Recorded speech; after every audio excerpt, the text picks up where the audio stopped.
You're listening to the Cantina Cast, your home for thought-provoking Star Wars talk. Join Albert Jonesy in breaking down the latest news, trailers, movies, and of course, your favorite characters from a galaxy far, far away.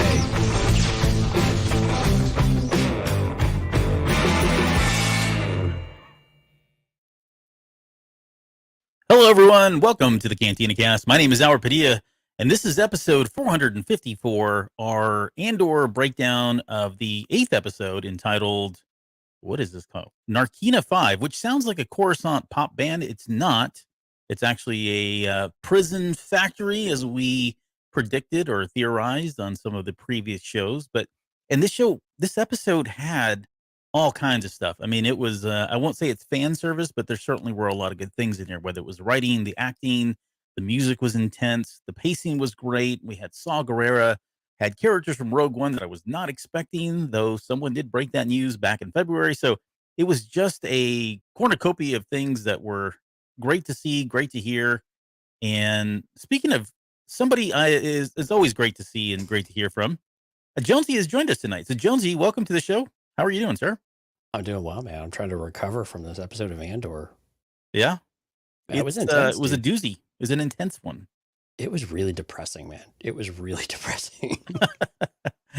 Well, we'll circle back on that. There's a couple themes that I think that were kind of going on, and that certainly had this kind of dark, ominous, calm before the storm thing going on there. And I don't know if that was just if I was just picking up on something that really wasn't there, or that was intentional. But I kind of get what you're feeling there.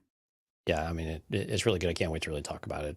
But hey, something else that came out, and we're not going to go into a lot of detail today, but Tales of the Jedi.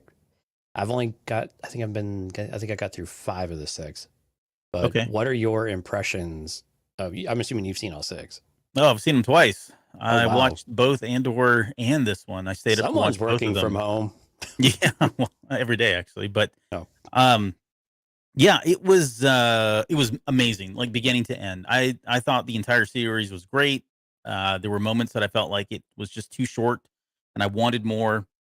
I think they've set a good precedence. I have a strong feeling that at some point we may see other episodes in the same vein, right? They may pick another 2 Jedi and kind of show more behind the scenes stuff. But I really wasn't sure what to expect. And if I'm giving just my first impressions here, the idea behind it is one of an origin story, right? We got an origin with like Ahsoka in there.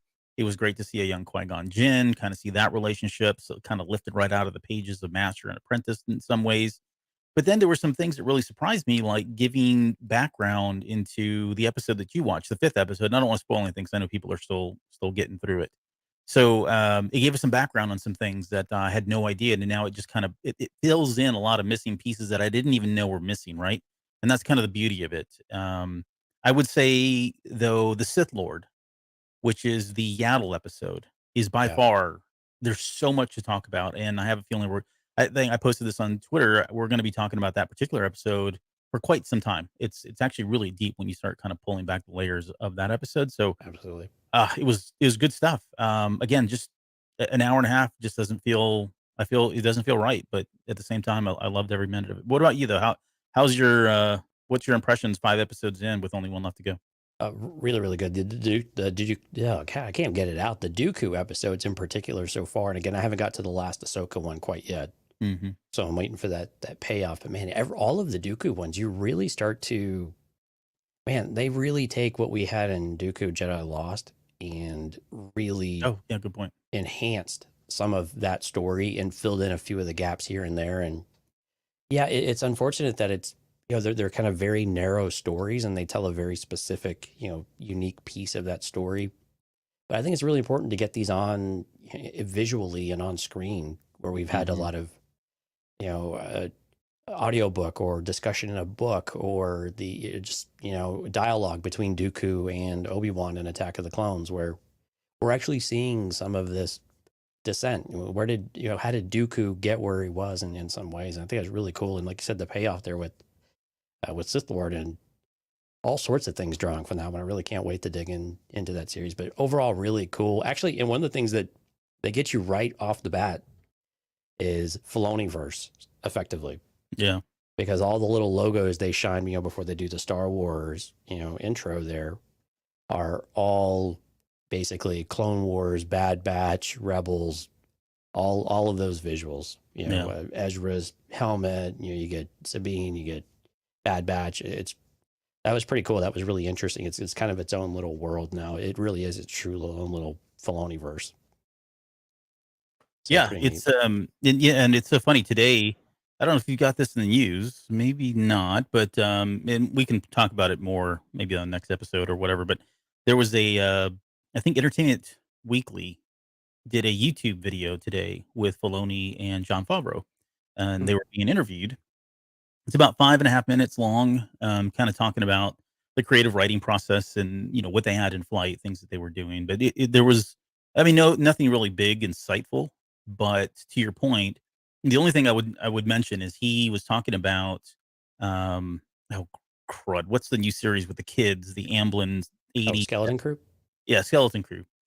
Favreau kind of hinted, whether by intentionally or by mistake, and I think this is something we've talked about and kind of knew and speculated was coming because there were other kind of signs about it, but that all of these worlds were going to somehow combine again. He kind of very quietly said that they're going to interlace themselves with whether it be characters or places, whatever it is. But to your point, it's that Filoni-verse that people are kind of deeming is being created there between Favreau and Dave Filoni. So I guess confirmation there. But yeah, you're right. I mean, this is the beginning of the whole. And Filoni actually talks about that too. He talks about how he loves creating all these new characters, but he's still grounded in George Lucas's work and George Lucas's inspirations, which is, I think he said that many times before. He keeps coming back to that. And when you look at Tales of the Jedi, there are a lot of things that they pulled from old cinema.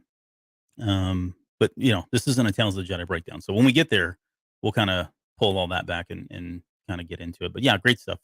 Yeah, I mean, if you're a fan of any of the Clone War stuff, Rebels, Bad Batch, I mean, this is right up your alley, music-wise, tone, style, voice acting. Having Liam Neeson voice Qui-Gon was so cool.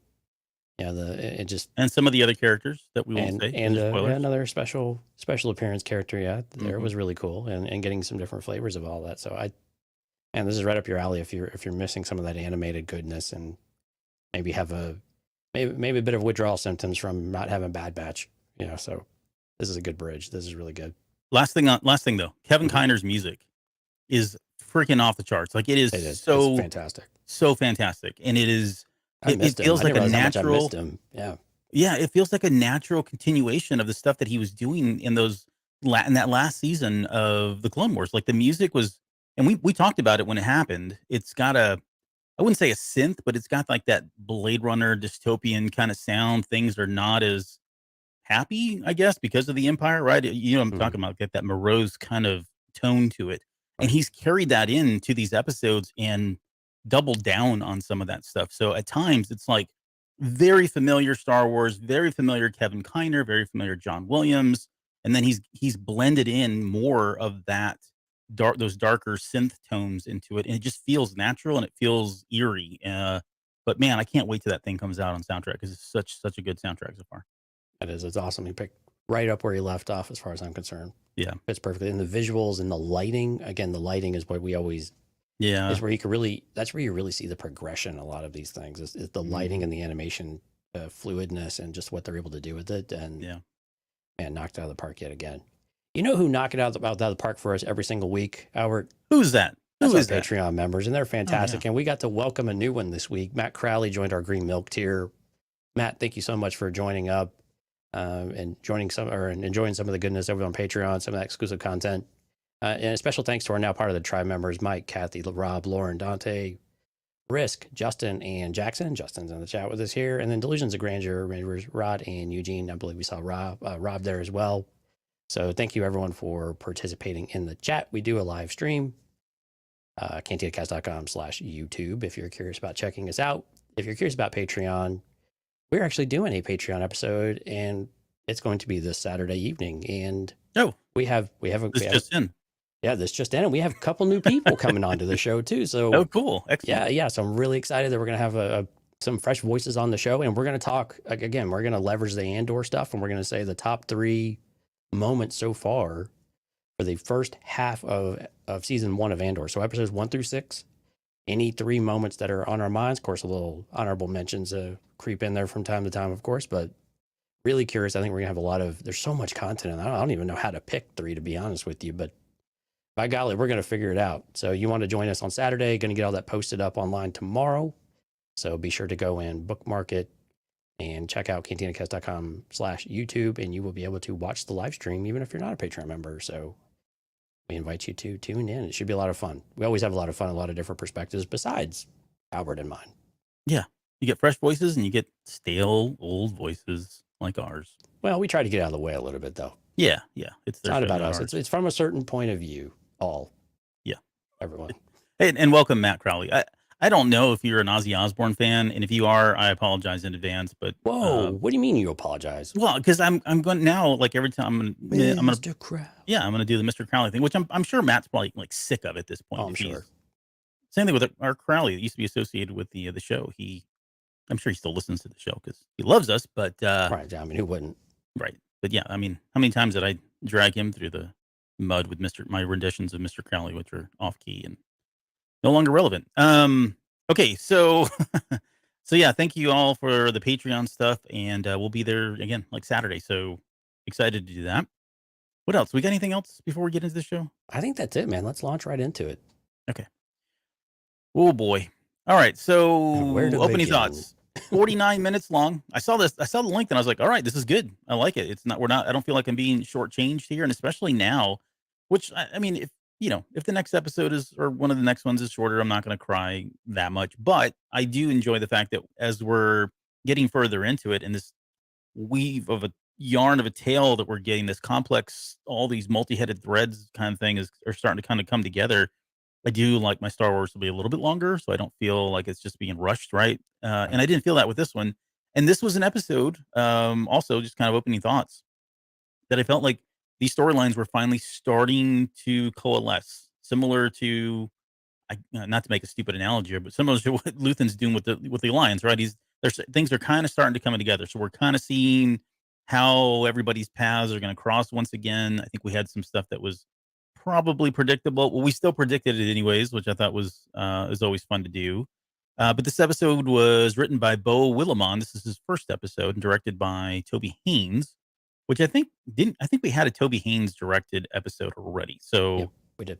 Yeah. But so those are the creative minds behind this. But man, I beginning to end, and I still have weird mixed feelings about the ending. This is another one where it just kind of like, meh.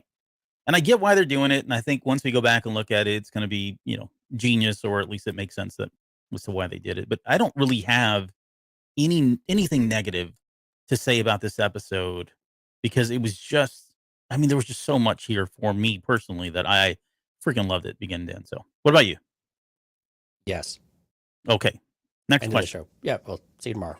No, I like this a lot. And it was a little bit of a depressing episode, to be honest with you. It was a really, I kind of nicknamed the show The Empire Strikes Back with a question mark, because it really had that kind of vibe to it where the Empire has responded and they are exerting their will. The things aren't going well for our heroes. That type of feel, right? That they had this big success like they did in A New Hope, and now all of a sudden we are crashing back to reality about what the Empire is capable of when they get their act together and when they actually make a decision to do something, right? And so it very much had that feel to it, a much darker, heavier feel, I think, in many regards. I think at least throughout the episode, much like Empire did. I thought that was kind of an interesting correlation with it, but you're right, though. Very much getting all of our pieces and starting to line them up. Karn, still my least favorite character in the series. But yes, him and Miro starting to, make his wishes known effectively. And it's interesting they keep saying, no, thanks. Vel and Senta get back together. We get a bit of a dialogue there and get some confirmation as to, Senta's really in it for the cause. Everything is second. We get Bex. We were back on Ferrix. We start to understand the correlations there. Those are starting to come together. Much better idea of what's going on with Andor. And really start to see what is going to motivate Andor in the future, right? I think this experience is going to, and already has started to really shift his perspective of the galaxy based on this experience as well. Yeah. But man, the if I had to summarize this episode in a single word, it would be claustrophobia. Mhm. And watching Diego Luna the entire time, Yeah. you could Stresses me just out. the anxiety Yep. just emanated off of him, right? It just it was just this constant feel. You couldn't help but just feel that anxiety and share it with him with the way that they did the cinematography. And you could actually see kind of the waver in the background sometimes. Mhm. Like They it had was an almost audio like, effect too at one point when he's in line, yeah, yeah. right? It's almost like he was tuned out, and then suddenly, everything came back into audibly Yeah. for And I have him. some thoughts about, I think they kind of inferred why that was. Yeah, But I want to again, get your thoughts on that later. yeah, but again, that this kind of shell shocked feeling, right? Yeah. And man, I tell you what, when the braces locked on the transport, Yeah. I was like, oh hell no. Yeah. Like, Right. I'd like, get me out of here, turn this off. Like it triggered something to me. I'm like, no, no. Well, But and anyway, but it it's was just so yeah. powerful, right? I mean, to get to pull those feelings out of you, especially, folks like us, yeah, we're really into it, but we're also watching a bit with a critical eye, and to still get elicit those emotions from us, I think is Mhm. really telling for what you were saying before too, with the writing and the cinematography, the direction, the acting. It's just all working so well. Yeah. Well, and it's this episode.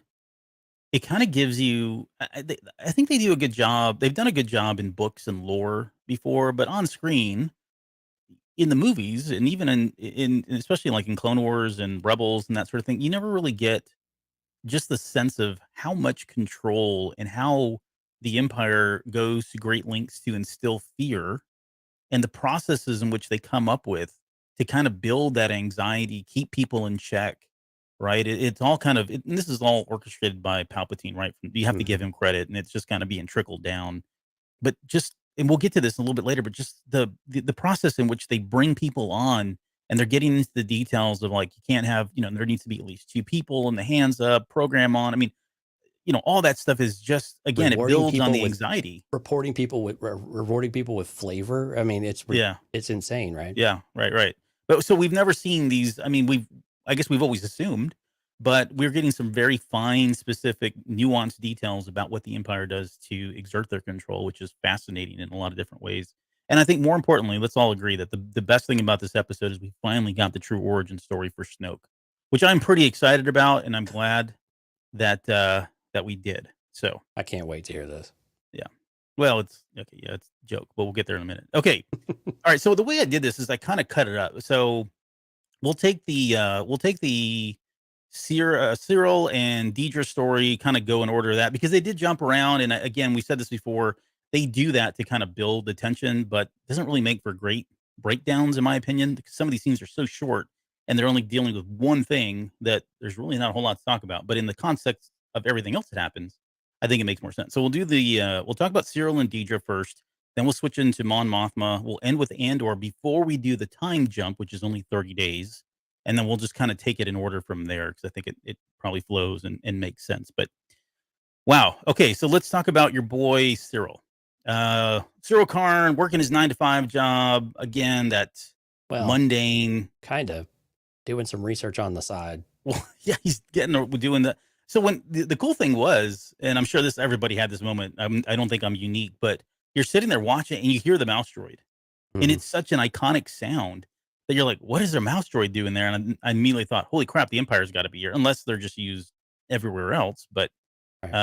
But yeah, seeing that mouse droid, him coming around, and like you said, he's got the Empire's attention, probably for the wrong reasons, admittedly, but there had to be a way. Like, we were trying to figure out, it wasn't Uncle Harlow that kind of fell through, and nothing's going to happen there. But there had to have been a way for Karn to get integrated and get in contact with Miro and feel like he's got a chance for validation and all that, and this was it. Yeah. I mean, again, it's very in character for him to continue to submit requests, and to find a way to get his voice heard, Yep, because he's obsessed with it at this point. he He is. needs to have this validation, and it's really the only thing he has left to really live for, I guess. I mean, if he doesn't have this, I don't know what. I mean, I'm really curious to see where you think he's going to go from here in order to get back in there. actually get his foot in the door. I thought this was going to be the episode to get his foot in the door, and it Yeah. seemed like all the opportunities were there. And then Miro was like, "Nope, we're good, bro. Like, no Yeah, I thanks." know. And I feel like it's a good thing. Like they certainly were subverting expectations there, right? I still think it's going to happen. I just don't know how to get there. I've got maybe I've got some weak thoughts as to how that happens, but I think he's really got a couple things that he's still living for, right? He's got the validation that he was doing his job, that he is a good person. What did he say? He said, I'm a good, what did he say? I'm a good officer or something like that, right? Yeah, I'm He a had a good vocal, inspector deputy or deputy yeah, inspector. deputy Yep. inspector, right? So that's the personal validation. But then there's also, I think he really is still trying to seek justice. I mean, in his heart of hearts, he believes that Andor has not been brought to justice. There are still two officers that are dead, and this guy's on the run, and he has his thoughts and theories is that this is a larger thing that no one is paying attention to. Again, it mirrors what Well, and he doesn't even know Deidre's thinking. and he doesn't even know how big this really is, right? Yeah. I mean, Yeah. he's looking in this very narrow perspective, narrow point of view where Miro, I mean, all the sirens have got to be going off. And I'm surprised though, and maybe it's the arrogance of the ISB, that why would she say, this guy is saying like that he's seeing things and noticing things. It's small scale, but I'm noticing them on big scale. Why would she? And she's kind of hurting for allies at this point. Yeah.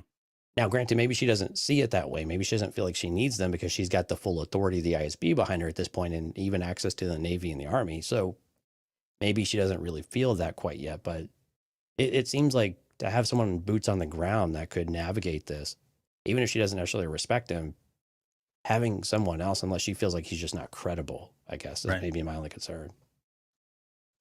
I'm gonna go to the chat just real quick. Hey everyone, can't say much, say much, sorry, but I'll finish this later. Really great episode, so real and dystopic at the same time. That's from Katya. And then David Lincoln said there was some speculation he was going to cross over to the rebel side after this episode. That theory is dead. Yep. I saw that a couple of times. I don't know. And you can go back and listen to the shows. I never thought he would do that, and that's not to pound my chest or anything like that. I think it would have been out of character for him to do that. He just seemed so committed to his cause and that cause, and it wasn't like a Callus, right? You could feel Callus was somewhere in the middle at times, right? Especially as things went on.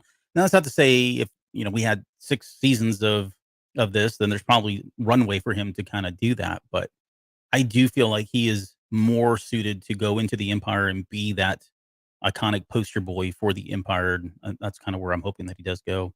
Right. Interesting though, he didn't, and this was what kind of threw me off. I was like, oh, my mouth dropped open when he said he had never seen the report, that they had forced him to sign it, which I think is brilliant. And Blevin forced him to sign it. Yeah, exactly. So it was the ISB agent, not his commanding officer on Ferrix, Right. which was really interesting. Well, and that speaks to Blevin. I mean, you think about it. So Blevin probably has good reason to do so. What's that? We gave him way too much credit, Blevin. True. That first time we met him. Yeah. Yeah, I know we did. Boy, how naive and young we were. But he's probably, and it's probably in the best interest of him to button this thing up and move on, right? Not let this thing linger. He probably knows that this would have fed into Deidre's suspicions, right? And he's not going to give her any ammunition to make the case that there's something more going on here, much less, open the opportunity for her to take over his jurisdiction as it happened. So it kind of makes sense that he would do something like that. Okay, so let's go to Miro's report at this point. So we go back to Coruscant. We're in the ISB room. Patagraz is there. We've got Yularen is there. And again, Yularen seemed like he was disinterested. And I think that was I don't think he still kind of buys in. I mean, thankfully she's got Patagraz there as kind of like, backing her up and championing the research that she's done. But apart from that, did this throw you off still? Because I think I'm still struggling with his voice and not hearing, Tom Kane and all that. But right, you keep expecting him to just be out there and start saying, "Tell me of this report." Oh, this report. It's a fraction. Yeah. It's right. not. Well, and I can't tell if he's really disinterested or he's just waiting. He's just like, okay, go on. Like, get to the point kind of thing. Yeah, get to the point. Like, just lay it out there. But people are, you could tell I don't know if it's respect or fear of this particular character. Because even Patagraz I mean, he defers to him quite a bit, although he did finally step up and say something in support of what Miro was finding and to provide that backing. But again, yeah, he did seem disinterested, maybe still doesn't quite believe it. But also, I think another part of this show, prove to me why I'm not wasting my time here with you folks again. I keep showing up. It's all hands on deck, but give me something I don't know and just quit pandering around it. So I'm hoping it's more of that. But at this point, I'm kind of curious if we see you, Lauren, again for a while, if at all, at least in, the rest of the season, because at this point, I'm kind of wondering why we would go back, to the ISB if we're boots on the ground in Ferrix. I mean, there's clearly a bunch of ways you can go back there, but Sure. there's a lot to happen on Ferrix now. Yeah, I don't think we see Lauren again, to be honest. He's not really adding anything. No, and they needed him for this episode, and specifically to get approval for all of the stuff that she was asking for, that planetary commnet, the full garrison tech package, what was the Series 9 Spectrum surveillance, local agent funding, and the code droid, whatever that is. Right. He's the one that had to sign off on something like that. But interesting enough, I do, as an aside, I love the fact that they're naming Luthen Axis, because Star Wars is steeped in a lot of different wars, and one of the wars is World War II, and we have the Axis and the Allies, and it's just ironic, or I don't know, tragic, that Luthen is the good guy, and yet he's labeled as the Axis when it was the inverse or the reverse of that during World War II. So, Axis and Fulcrum, yeah, that's true. I like that. Yeah, semi-interchangeable in some kind of way. So they got their own wording for it. Yep. So yeah, I mean, Luthen, this is where, later on we're going to get to Clea and kind of what's happening there. But yeah, it looks like the gig may be up for him. I think the writing's on the wall that at some point this is all going to catch up with him, especially now that he's on the radar. And later on, not to jump ahead to the next section here, but when Cyril's and he's got firsthand knowledge of what he looked like, although he didn't really have anything to add other than the color of the cloak or whatever it was. Right, yeah, gray green, and he had boots on. Yeah, 2 feet, 2 arms, 2 legs, I think. Yeah, and you wonder why you don't have credibility, buddy. Yeah, well, you're right. You were a damn good director, whatever it is, deputy inspector. But overestimate your abilities, buddy. Yeah. But some of the scene was again showing that Miro doesn't have maybe the attention, the respect that she deserves. I know the actress had you always remember her name. What's her name again? Denise. Gough. Thank you. Yeah. Go. Gough. I don't know. Gough. Yeah. So she had mentioned that this is she's a female officer in a male predominantly dominated environment, and so she's got to do double, triple the work just to earn the basic respect because of her sex. I think we saw that here. I think that if you look around at some of the agents now, some of them seem to be on board, some don't. She's still trying to make a case for it, and then I think they're all kind of watching to see what happens because they don't want to speak up in support or in defiance either of certain things. And she has a great moment that hits that right when she says it's a fraction of the price of lost technology. I mean, this is not to bring the real world into this, but if you've ever worked anywhere, and again, I work in IT, and we're talking about technology. Sometimes security plays into that, right? And sometimes there's nothing cheap or convenient about security. Now, the Empire takes it to a whole different level, right? The price of security, and we'll get to that, especially when we get to the Mon Mothma party scenes. But she's speaking up, and she's right. Like this, for most people, like somebody like you, Lauren, it's not a problem because there is no imminent threat right now, right. And all he sees is dollar signs or credit signs of how much all this is going to cost. But she's right. The minute they don't do this and they get caught with their pants down, so to speak, it's going to be a lot more. And it's not longer just a monetary cost. It is a security cost. It's a risk cost, right? It's just that mitigation of risk. So, but the fact that she spoke up to him in the way she did, I think that you see the faces and the expressions on a lot of folks in the room, like, whoa, she's speaking to you. There was something I really liked about that too. When she spoke up and you kind of saw her withdraw just a little bit, I kept waiting for her to say, "Sir," at the very end of it. And she did not. She did not. Nope. Which I thought was fantastic because, I mean, usually you start deferring to, but while she visibly kind of retreated a touch, she held her ground and said, "No, this is the right thing to do. This is what we should be doing, and I'm not going to back down because, again, letting her, kind of beliefs in her, gosh, man, just what she knows they need to go and do.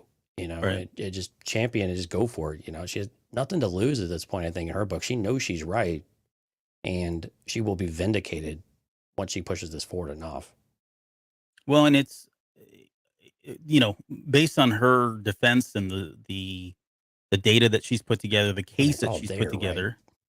What's that? It's all there, right? It's all there, but yet it's not enough, right? It's still not enough, and this is where I'm talking about. Like, Gene had said, doesn't detect a woke agenda with her character, and I would agree. She's not doing it, but I think you read that. I think it's inferred with how the other characters are reacting to what she's saying, and I think it's um I think they kind of push it there once Partagrass steps in, because he steps in as and you can take the male part of it out of it, but he just steps in with the clout that he has. He says all the same stuff that she just said, and suddenly it happens, right? So, Right. he's backing her up. He's reinforcing it and saying, "Look, I've looked at the data myself. We believe there's something here." So he kind of inserts himself there to kind of help carry that thing over. So long story short is she gets the funding. We know this because when we get to the hotel, of course they intercept Bix's communication a little bit later. Right. So the interrogation room, this is a great moment for him, for Cyril, because at first he looks nervous. He's bothered when they give him the report about the level of, what is it, negligence, and basically the omittance of facts. um, and he tries to make the case for him that he's a good deputy inspector. He says, "I found that killer within 2 days." Right. Of course, he did what Deidre did too, where he basically commanded everybody and said, "No one leaves this room until we're done with this crazy amount of analysis that had to get done in order to happen for that to happen." Right. But I don't know. Where do you think he's going to go? Like, we can talk about this now. I mean, the speculation, because you're right. On a lot of levels, it seemed like she was not interested in bringing him on board. Although, I don't know, he still seems to make a very strong case for himself, in my opinion, that this is somebody that she would want, especially at someplace like the ISB. She's going to have to hit a roadblock, I think, in order for him to come back. Because again, I go back to, she doesn't view him as anything worthy of being an asset at this point. So if he doesn't bring anything to the table, why would she go Mhm. back to him unless she runs into a dead end? And so I think it's going to be interesting. But right now, she's got all this momentum. She's catching. They've already identified the shop where it was going. They've tortured the shop owner, Pac or whatever his name is, and now they've got Bix, and now they figure out what they're going to do with her. So they feel like they're getting the smoke. They've got the smoking gun. They're still just trying to figure out which gun it is, because there's a few that might be smoking. And so they're hot on their tracks. They've got momentum. What is it that's going to freeze them out of that before she realizes that, okay, I do need to go find someone who has been in the sector, knows what's going on, can help me hunt this person down, because they know who Andor is now. They don't realize they already have him, but they can. What's that going to be, that moment for her that she needs the help and recognize she needs the help, because right now she just doesn't. Yeah. I don't know what that is quite yet. I don't either. But it feels like it's going to happen, though. I just don't know how or why. Maybe the opportunity will probably present itself, I guess is what we're saying, right? And Rob just asked it. I do have it in the show notes, Rob, so I've got you covered here. But he says, was he smiling after she left? And he definitely is. In fact, it looks like he laughs almost. He's almost got this like nervous laugh or nervous smile on his face as she's walking out. And I don't know what to read into that. Part of it could just be that, a nervous smile, like, "I'm in danger," to quote the meme. Part of it could be, did he forget to say something? Does he know something still that she doesn't know, that he did not see in the report, that he's keeping to himself? And maybe that's what eventually he comes, she's going to have to come crawling back to him for this piece of evidence. But any other thoughts as to why he was laughing? Because it could have been just like, they're so dumb they didn't bring me in when they should have, kind of thing. It could be that. I think it also could be a little bit of vindication and validation that he was right. He was right. So yeah, he knew that there was more to this. It finally got this momentum.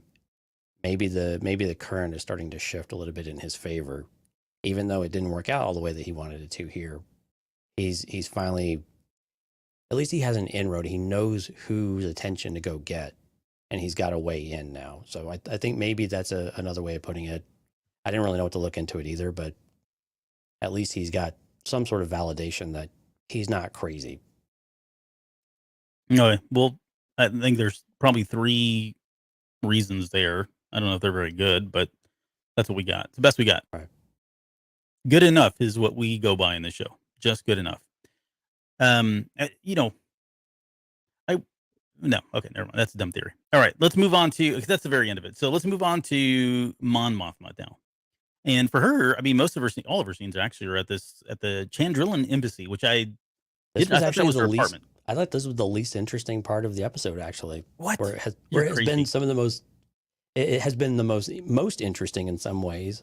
Yeah. And this one, it seemed to be the kind of the least for me. Like Yeah. I don't understand she's really attaching herself at the hip with Tay, and in a way that I think, and maybe this is why I feel this way, is that, man, she's really leaning on him hard now, and more openly, especially in front of Perrin, and like she's making mistakes. I think, in other words, and She's I drumming think up suspicion. yeah, she is really opening herself up for. I mean, gosh, I mean, he's always got his eye on her, and now he's just looking at her funny every time, to where even her daughter is starting to recognize, wow, you're here a lot. You sure spend a lot of time with mom now, type of thing of, she's not being very careful. And this is where things can really start to fall through and fall through the cracks and just fall apart. Well, and I have a question at the very end of this section. If you want to read ahead there, that I think may happen. I don't know, but okay. So let's get to what's going on here. So you're right. I mean, she's at this party, this embassy thing. She talks about she's trying to garner votes in the Senate to battle whatever it is that she feels Palpatine has done now with his overreach. And this plays into the nuisance part of it that she mentioned earlier, right? Everybody knows Mon Mothma, and as long as she doesn't go too far beyond kind of the normal path, the baseline that she's already established, she just is that nuisance, and no one really is going to, see too much into that. Right. But you're right. I mean, Tay being there is, some time has passed, right? Because this is a different party, and he says he's been staying there frequently at Coruscant and kind of going back to Chandrilla whenever he needs to, that sort of thing.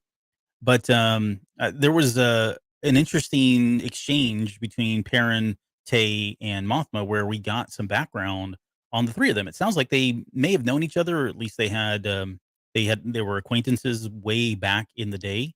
Right. Interesting enough, like, to hear that Perrin was a firebrand. It sounds like he was part of, against the rebellion, or at least was more rebellious, or more in line with Mothma in terms of his ideals, his ambitions, his outlook on life. And at some point that changed, likely because of the separatists, or the New Republic, or New Republic is not what it was called, but the Republic coming in, certainly with the changeover to Palpatine, that probably influenced them. I'm sure they splashed a lot of credits his way, right? There's all these kind of theories that we've thrown out there. Her becoming a senator at 16 years old, and him potentially taking kind of that backseat too. It just wears on you after a while when someone else gets the spotlight and the brand, and gets the bright light shown on them, and he's had to take that back seat, it sounds like, and you just lose that luster over time. Yeah. I mean, he's been living in the shadow of arguably, a great senator, and for all the great reasons, and that probably does a lot to him. So, and I'm not making excuses of him. He's trash. I still hate the guy in every possible way. But it is interesting that they're kind of they're coloring that background for us a little bit more there, which I do appreciate. There was a cool. One thing about these scenes that I thought was really interesting is when Mon Mothma is talking with the other senators, and these are the ones that are kind of presumably aligned with her ideals, right? Of pushing back against the Emperor, and maybe not saving the galaxy from the Emperor stuff, but they seem to be supporting her. And then all of a sudden they go back to their own little lavish lifestyle. It's like they're on this island of they care enough about their situations, but not enough to the extent that they would sacrifice their own comfort. And I think this is the problem with the Senate in general, and why you have people like Mon Mothma and Bail Organa losing all hope. And I mean, even Padme Amidala to an extent, right? She started to see this corruption. We actually, Tales of the Jedi touched a lot on this.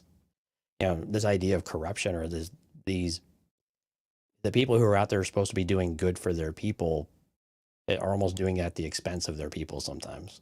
Yes. And I mean, granted, we've had a lot of this in Star Wars, but to have this in, like, you can just imagine how disheartening that is for Mom Mothma in the situation where she's like, I'm amongst people who are, I'm trying to get their votes because they are, presumably aligned in that way of thinking.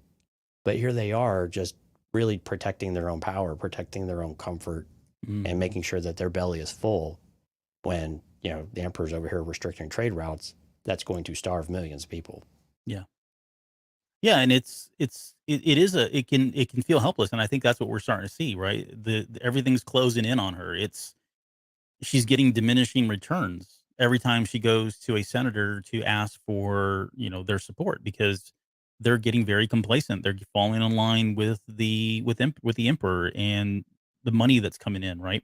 And you're right. I mean, this is probably wasn't intentional, but the fact that we got Tales of the Jedi and the night that this episode aired with what we were hearing at the party lines up perfectly, and it aligns with everything else that we've known about a lot of these senators, which makes a strong case for why he abolishes the Senate anyways. It's like, okay, I've already got all these people. We always take it as though he was struck it down because they were, bucking up against him. And while I feel like there probably were senators that were still doing that, even up until the very last minute, I think by and large, he abolishes the Senate because there's no point. He's got everybody under his control, right? Right. He's filled their pockets and their bellies. And he's got a super weapon. He's got a super weapon now, so he really doesn't. I mean, yeah, I think that's still part of it. I think at the end of the day, he can still just blow them up if he wants to. Right. But you're right. Yeah, I mean, you're right. He doesn't need to work that angle anymore. Mm-hmm. He's consolidated his power into, in all the ways that he wants to. Yeah, and look, this is a mirror of politics today in just about every country. It's not exclusive to the United States. You go to any of these countries, any other like big national countries, they all have the same problem. They've got people in power that people feel like are just taking fat paychecks, and when it comes to putting their own reputation on the line, they're not going to go that far, right? They're going to toe the line and try to stay in office as long as they can because of money or power or whatever it is they're getting from politics that does not include helping the people that have elected them for those positions. So it's just happening here in Star Wars. You've become as well. very cynical in your old age. No, I'm not. I mean, it is what it is, but this is what they're doing here. Right. Yeah. So they're the banking regulations. We got word of that. I mean, that seemed I mean, I was like, 400,000. Man, it's not that much. Not that many credits, but it really is. I mean, it's not the millions. We've explained how much 400,000 like kind of equates to, and you can buy your own chip for 10. I don't have. I mean, yeah, okay. So 400,000 seems like a lot, right? I get that. What I didn't have was like relevant to what, like in relation to what, like is it? She's got 8 million credits and they moved out 400,000. I don't know. It's fine. I get it. I'm overthinking this. 400,000 is a lot. I'm with you. Okay. If it's a single transaction, still, it's a big number that you have to explain. Yeah, and I think that's what they're if it's been for, right? flagged. Yeah. Well, and it's in. I guess the risk now is that it's exposed. Like she's moved the money, and now he's like, because of the new regulations, he's trying to figure out a way. How do we back into explaining this because it's going to show up somewhere now, which I think is a risk for him at this point. And again, this reflects our current, like some of the things that have been proposed in our own arenas here in the U.S. with anything above a certain amount of money needs to be reported, type of thing for tax purposes or for, within the interest of public safety of right. Make sure you're not doing something. Yeah, you're not hiding money or funneling money to bad actors and things like that. So it is definitely still another reflection of everyday politics that we experience. What did you think about the Lita scene? Like she shows up, she's got a really nervous look on her face. They show her in one scene a little bit later, and she's eating like a green lime or something. Yeah, it's very. I didn't quite get what it was. I think some of it was just that. Yeah, the reason why I pointed out before is I think it's just it's becoming obvious that Tay is coming around more often to where other people are noticing. Mm-hmm. And if she's noticing, then Perrin's definitely noticing. Right. And is she becoming a little bit of a, I don't know, a spy type of thing for Perrin as well? Another set of ears, another set of eyes, even if indirectly. Yeah, and that's kind of what I was. Well, that's what I was picking up on is whether she's a spy again, not directly, right. but she may have had that conversation with Dad, and Dad may have said, "Hey, have you noticed Tay's come around? Yeah, he's been around lately. Hey, if you ever see them again or you see them around, let me know." Yeah. Right, kind of thing. And that's probably enough for her. In the audio descriptions, it said that she awkwardly walked away. Mhm. So definitely bothered in some way by the fact that she saw Tay with It was a her very mom. weird conversation. It was. It's like, oh, hey, you're here again, huh? Cool. See you later. Right. Yeah. Okay. All right. Well, more on that maybe a little bit later as far as what's going on with Tay. The next scene is kind of this little scene where she's talking to some other senators about Palpatine, which I thought was great. Like I really enjoyed this. I know there wasn't a lot Mhm. here, but we got a sense that, they said that he was frustrating, easily provoked, he's overreactive. Yeah, that sounds like Palpatine, And right? then they backed off on that pretty quick. What do Yeah, you mean where? protecting the galaxy from the emperor who is sworn to protect it? That's just silly talk. Hmm. They walked it back. They almost have to be careful about how they're perceived of being critical of the emperor. Yeah.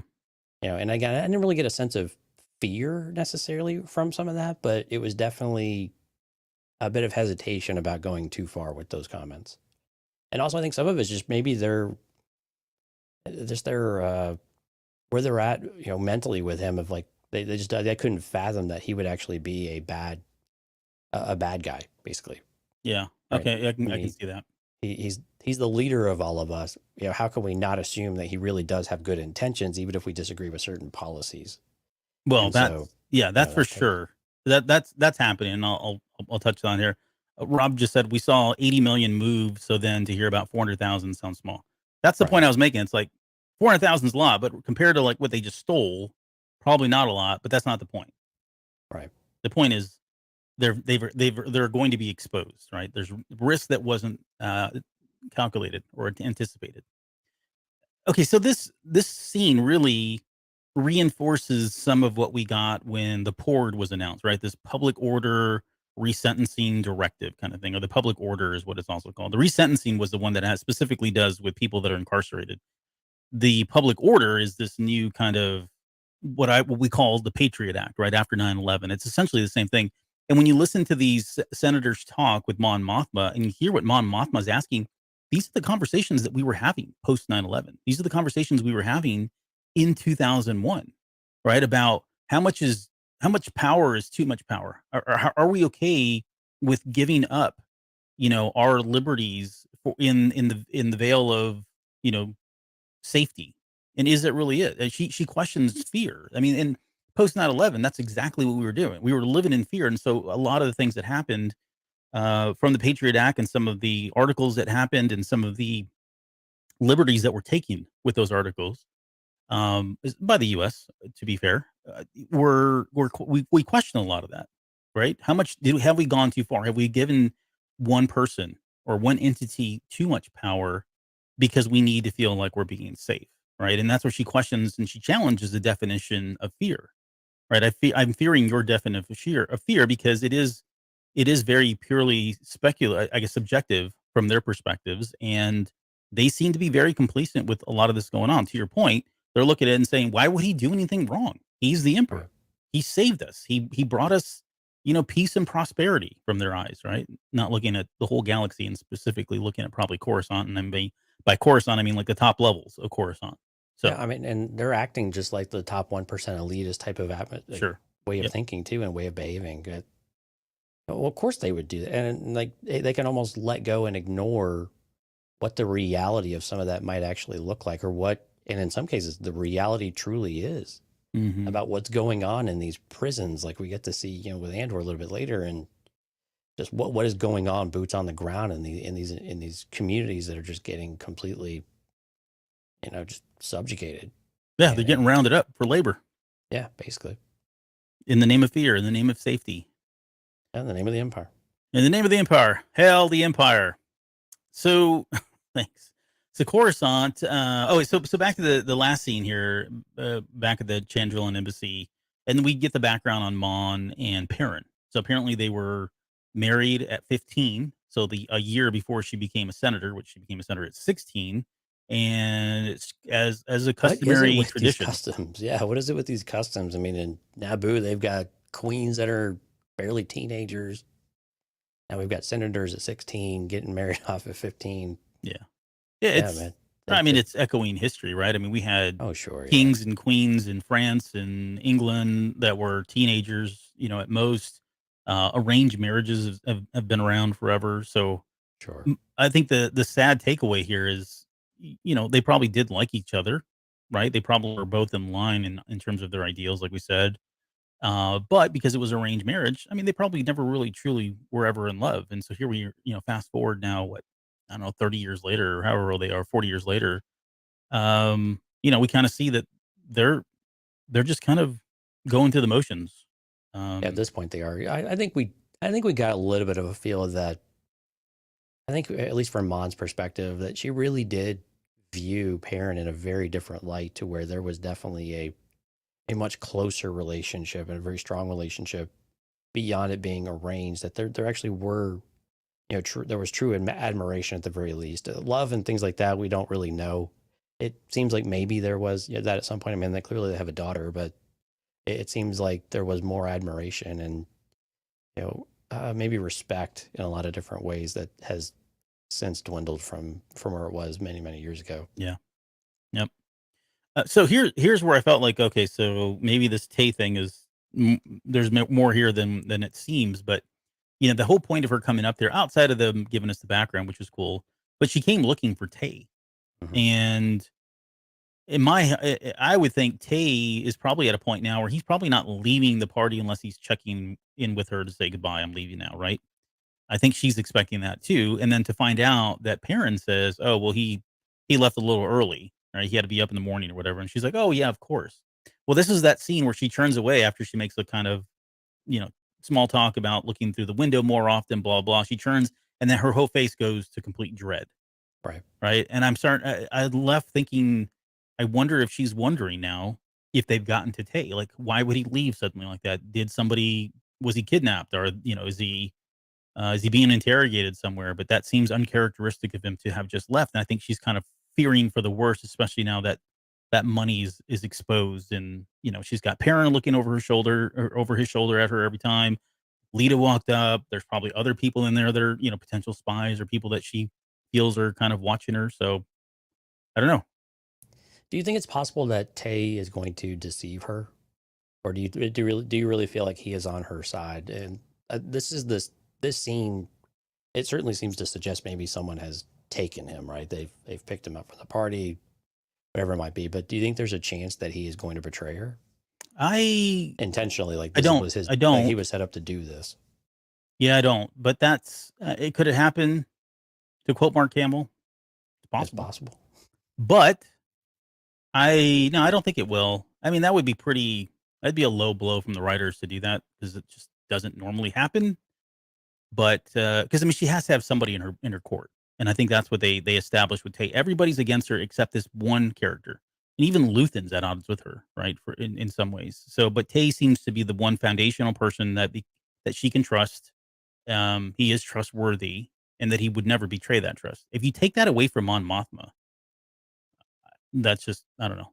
Well, I'd I call it didn't know crappy if that's writing, but maybe. Well, and again, we kind of talked about where the pieces seem to be aligning a little bit more, but I'm wondering if this was one of those ways that we would turn her back towards a Luthen in some ways of reconnecting that if she started to lose all of her political allies, and even the ones that she thought she could trust within more of like a familial type of perspective, Mhm. in addition to professionally, if that would be the reconnect with Luthen.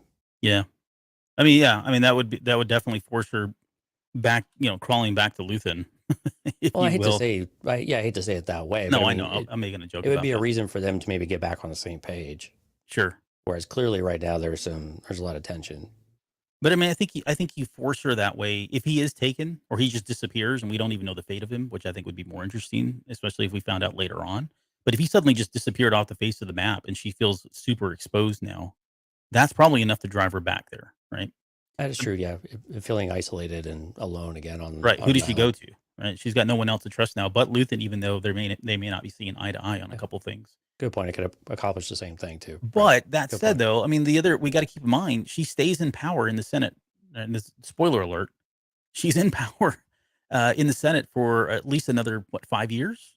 So I mean, till we get to Rebels. Yeah. So she's not going anywhere. I mean, still, I think it doesn't undermine the tension that's being built. It doesn't It doesn't undermine the escalate risk, far enough. Yeah. To right? where this would be. Yeah. Good point. But it's still the reality is she's going to be exposed here because of what's happened now.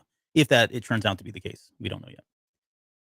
So cool. Let's move on. So that kind of wraps up those scenes. Let's talk about Andor, and then we'll roll into the time jump. So for Andor, he's living his best life over on what was it, Neamos, whatever it was called. Yeah, something under like the presumed name of Girgo. Girgo, yeah. Yeah, which sounds too much like From Deres Plata. I forgot to look that up. Is that a place? Apparently it's a place because he claims it as his home, so it must be a real place. I didn't get a chance to look that one up. Bel Salvis though was mentioned. Yeah, and if you're a KOTOR fan or a SWTOR fan, you know all about Bel Salvis, and I won't get into it. It's a nice planet, but so I was pretty stoked. I mean, I was like giddy when they mentioned that. I loved all the shore troopers. It's still one of I don't have them up. I've got a collection over here that Rondo was beating me in terms of how many different variations we could find. But I think that is my favorite stormtrooper. So it was kind of cool to see them in action, especially since we didn't get a whole lot of them in Rogue One. But so I had a question about that. So they're asking him about, not shore troopers, about the origins of where they came from. And based on their responses, they were sending them to different shuttles, which can you infer that based on what planet they're on, they get assigned to different facilities? Like, for example, if he says he's from Deres Plata, then maybe they're just known for being well-educated and intuitive and good people to put stuff together. And so he boarded that shuttle, where if somebody said, I'm from Tatooine, okay, you're going to go dig ditches, dude. And they sent him on the dig ditches shuttle. I hadn't really thought about it that way. I thought it was just another identifier. Okay. To be honest with you, but that's possible though. I think that's a potential reason that there's they want to differentiate them a certain way. But I got to be honest, we're seeing a lot of humans or humanoids. We're not seeing a lot of aliens in this series, and so I'm kind of confused why we're not seeing all that. I have a theory as to why. Okay. Even in the prison camps? Yes. Okay. So here's my theory. And I've seen a lot of blowback. A lot of people upset about this. Look at all the Star Wars stuff. There's no aliens. It's all humans, and they're going cheap and all that. Okay, so if I am the Empire, right? I'm the government, and I'm trying to do something that is the least cost effective, like at least cost prohibitive type of thing. I need to put a plan together where I'm going to incarcerate people, cheap labor, have them be able to work. I am going to standardize as much as possible.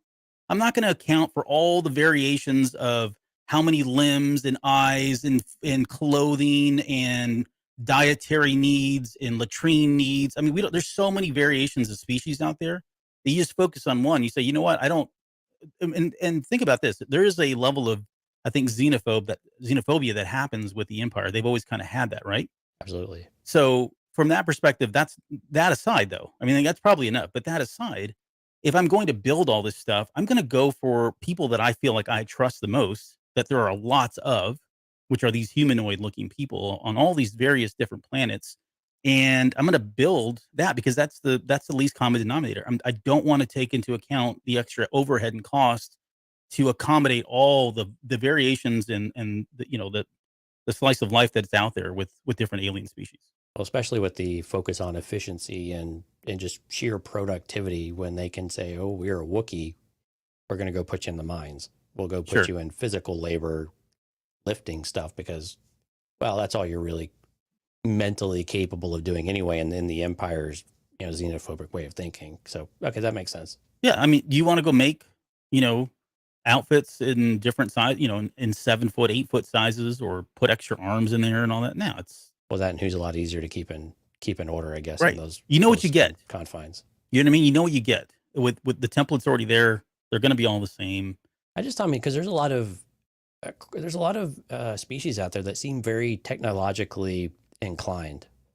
Wookiees? For whatever. Well, I mean, are Wookiees technologically inclined? They're a very different type of technologically inclined, I guess. I don't know all of them work on the Millennium Falcon, like Chewbacca, but clearly. Yeah, I think I'm going off Legends where they said that they are kind of like, you know, They living have in the trees and all that, but they have they a have an knack for engineering technology. mindset. I think Yes, I'll that's give you it. that. They have a very engineering mindset because of how they've, grown to live in their environment. But Right, right. it seems like there are some though that have a certain inclination towards those type of things. But I mean, Wookiees is a good example because again, they are very capable of doing those types of things, but they're also probably a much higher risk. Anyway, I don't want to go too deep into all that, but it was just interesting on what we were seeing there is Yeah. very homogenous in that kind of way. Yep. Which I think the Empire likes that. Sure, yeah. For all the wrong reasons, but Yeah, xenophobia all the way through. I mean, sure. it's kind of, I mean, it's good that that's a carryover from, for the folks who like EU. Legend stuff, yeah. Yeah, Legends, that was very, very pervasive. And it still is. I mean, think about even like in the First Order, they didn't have a lot of races. Did they ever? That's a good question. I have to remember. I mean, outside of like Thrawn, No. he was still a humanoid type character. All right, enough of that. Yeah. Okay, so this, we got to see them taking off their shoes. That just confirms that whole barefoot scene. We got all the scenes that we were talking Now we about. know why they're barefoot though. Yeah, Yes. because of the flooring. Yeah, because of the flooring, which is good to get to kind of understand that, because I know we were scratching our heads going, why are they? None of these guys have shoes on. So which I mean, a super effective way to keep. I was actually impressed. I think that's pretty clever of like a way to keep people in line. Because how else do you keep them from running away? Basically, yeah. And Or they blow you up, right? Well, like what you see at the end. I mean, what's the worst they can do is commit suicide effectively by stepping out of their room at night. I mean, that was insane. Yeah, it was like Red all over again from Shawshank Redemption. That's two episodes in a row we brought up that movie. Yeah. Okay, so we get to the facility. We kind of learn about what on program is.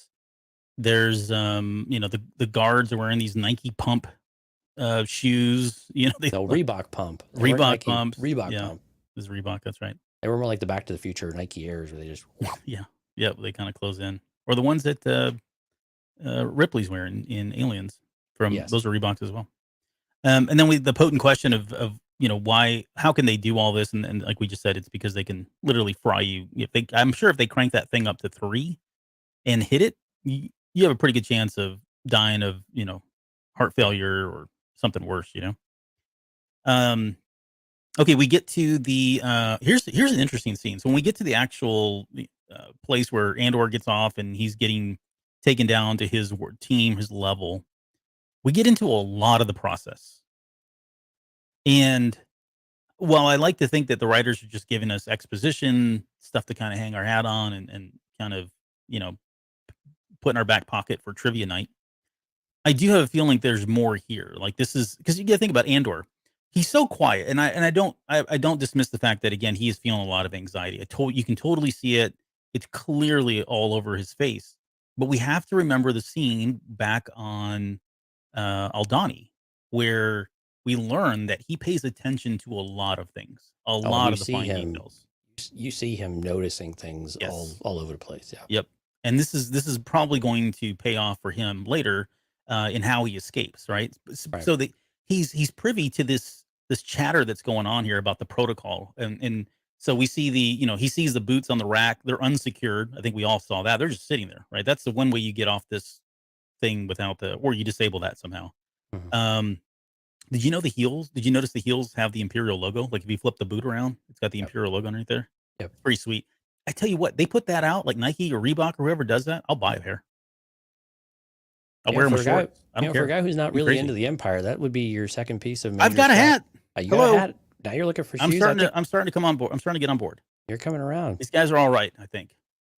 Or they just have really cool logos. They have cool logos. I like cool the design aesthetics. Yeah, I like the clean look, the sterile room look. Okay, so but yeah, so we learn that the delivery guard has no partner. He's supposed to go up there with a partner. Then we learn that delivery takes priority over tech. So there's probably something there. Yeah. And then the guy was like, "Okay, fine, we'll just do it. We'll do it live. We'll do it live." But he says, "We'll just do it with one." And then finally, the other guy shows up. But again, there's just too much going on. They could have just cut all that out. It's not necessary. But these writers have never done anything like that. So he's picking up on that, and we'll see. I could be wrong, but I have a feeling he's going to leverage something that he learned from that little experience that's going to help him get out here a little bit later. Absolutely. Absolutely. Oh, so here's my Snoke theory. So Kino Loy, I don't know if you saw that, but that's Andy Serkis. Andy Serkis, yep. Yeah. So I said that's what I was joking that was Right. this is the Snoke, and yeah. Okay, you get the joke. Well, Those are yeah, I very mean, except he's about half as tall as Snoke, but yes, got it. Well, and it's funny too because again, similar to the mouse droid, when I heard the voice, I went, "No." I know, He's right? got a very distinctive voice. Oh, it's unmistakable. Right. Unmistakable. I mean, it's either that or Gollum. I mean, you hear shades of Gollum every time he speaks as well. You're just waiting for him to cough. Cough. Okay, we learned that he's on level 5 detention style block AA-23. Oh, yeah, that's where's his lab. Unit 5, 2D. We get all the stuff there. 7 levels of the factory, 7 rooms per level, 7 tables per room, 7 men per table, et cetera, et cetera.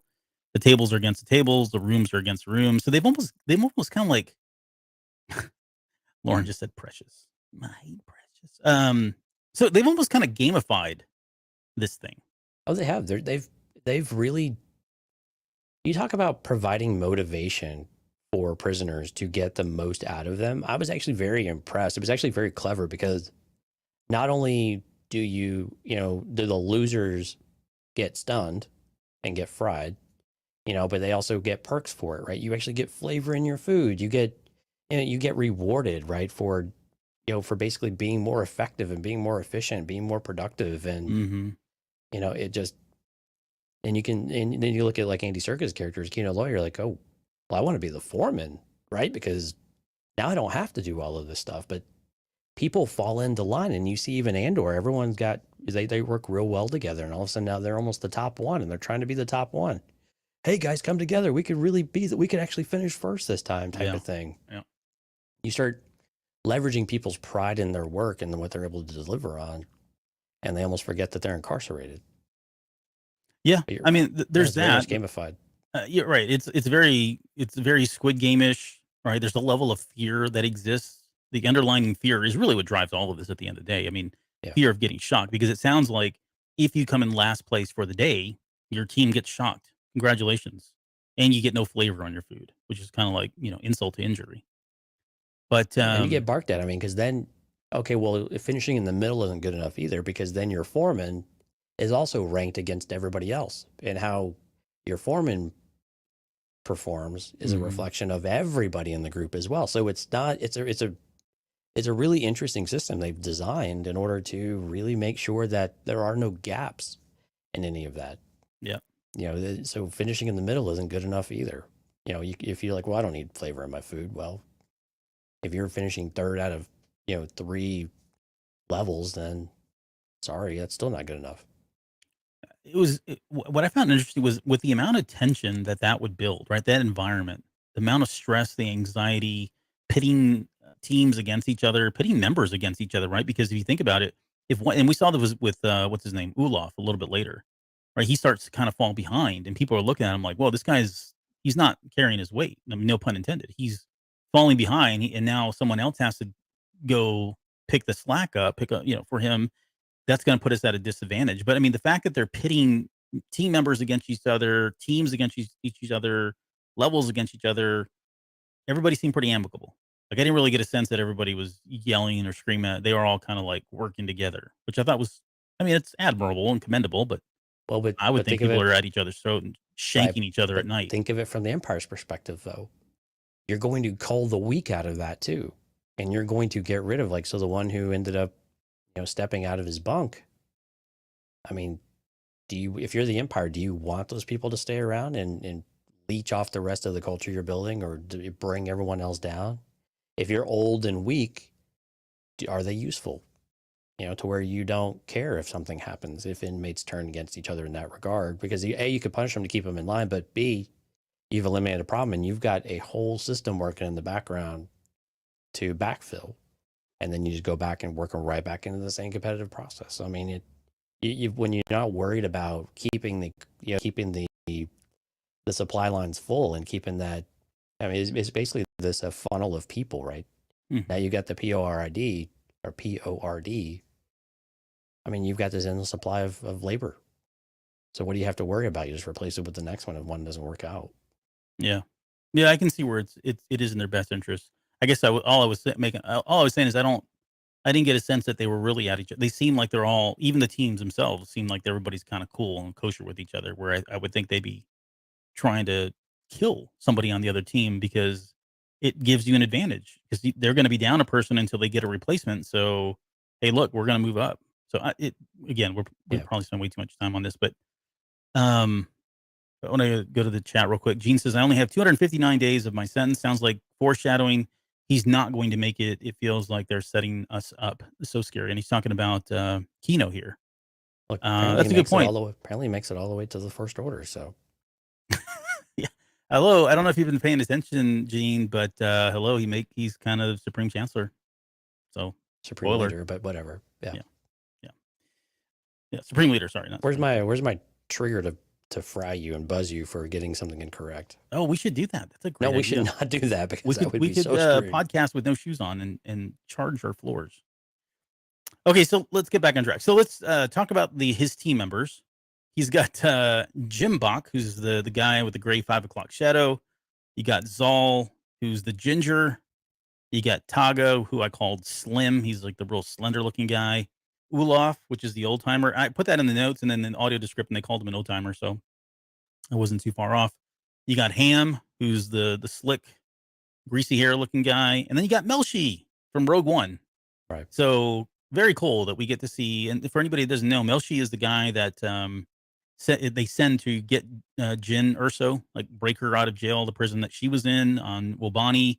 And then also he leads that whole effort at the very end of the movie. He's kind of like in charge of the Battle of Scarif, at least on the ground. So very cool. I don't know if I guess I'm going to call it. I mean, he's probably going to be in season 2. It sounds like he's going to be around here for a while, which I think is really great because we really get to see a whole lot of him. But Well, we know one that's surviving. yeah, of the people, yeah, for sure. Right. It's going to be Melshi. So yeah, that's really great. Good stuff. Have you been able to figure out what the heck they're building though? No, I don't can't know. figure Like I've been out. looking at it, and it looks like there's a Lego piece that you build that looks very similar to that. So, what was it? Somebody. Oh, so in the intro of this show, I mentioned that someone had predicted, or someone had said Melshi, and I didn't know this. It was Bespin Bulletin. So if you like spoilers, they're one of the more credible, got a really good track record. Right. In February, they reported that this actor and he would be reprising the role of Melshi. Again, I didn't know this until they were boasting about it today, saying, we told you this back in February. We were right. Another kind of feather in our cap kind of thing.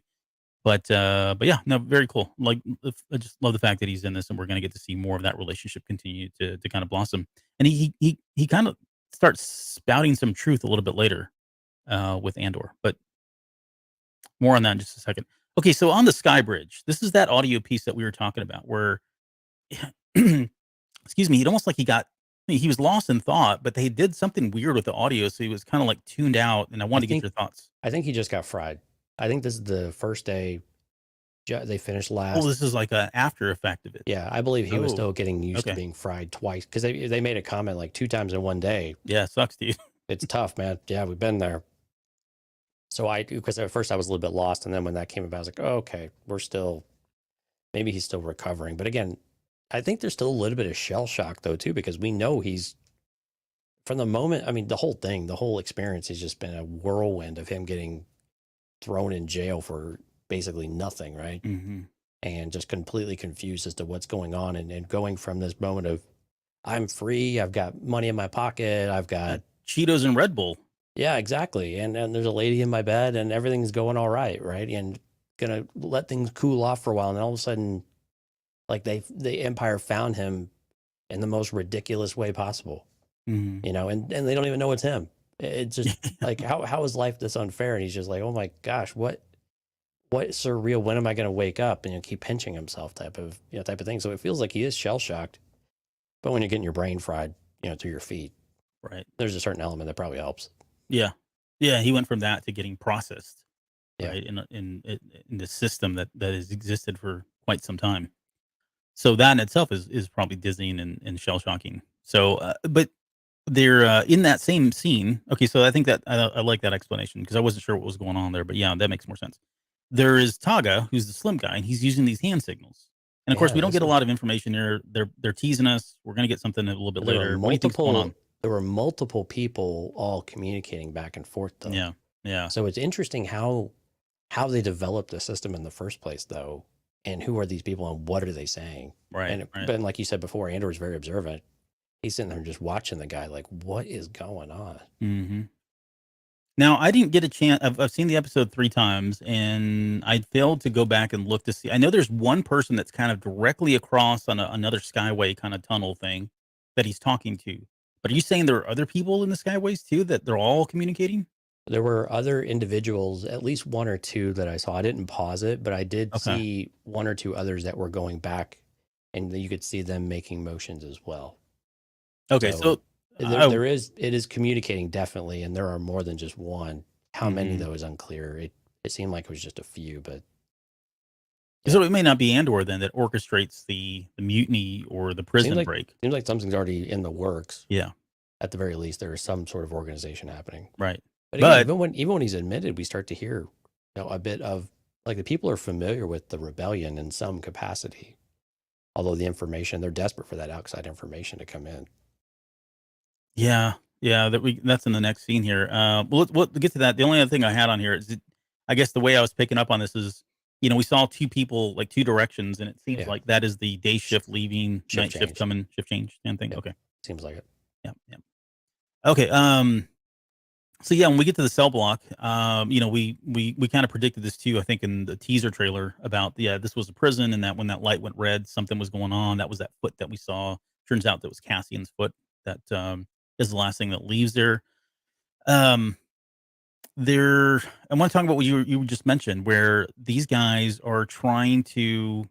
I mean, they're looking for hope, right? They're Yeah, looking for information about. They know that this happened. They understand that their sentences were all doubled here recently because of the Aldani effect or the Aldani incident and the port that was put in place. yeah, But they're all what are they looking for? they're all kind of confused as to what happened, and you're getting this sense of disinformation coming through, and Hmm. kind of that exacerbation of information too. Of well, we heard they completely obliterated it, or whatever it might be. They had a couple of stories that were going around, Yeah, but the sensationalism that's happening now.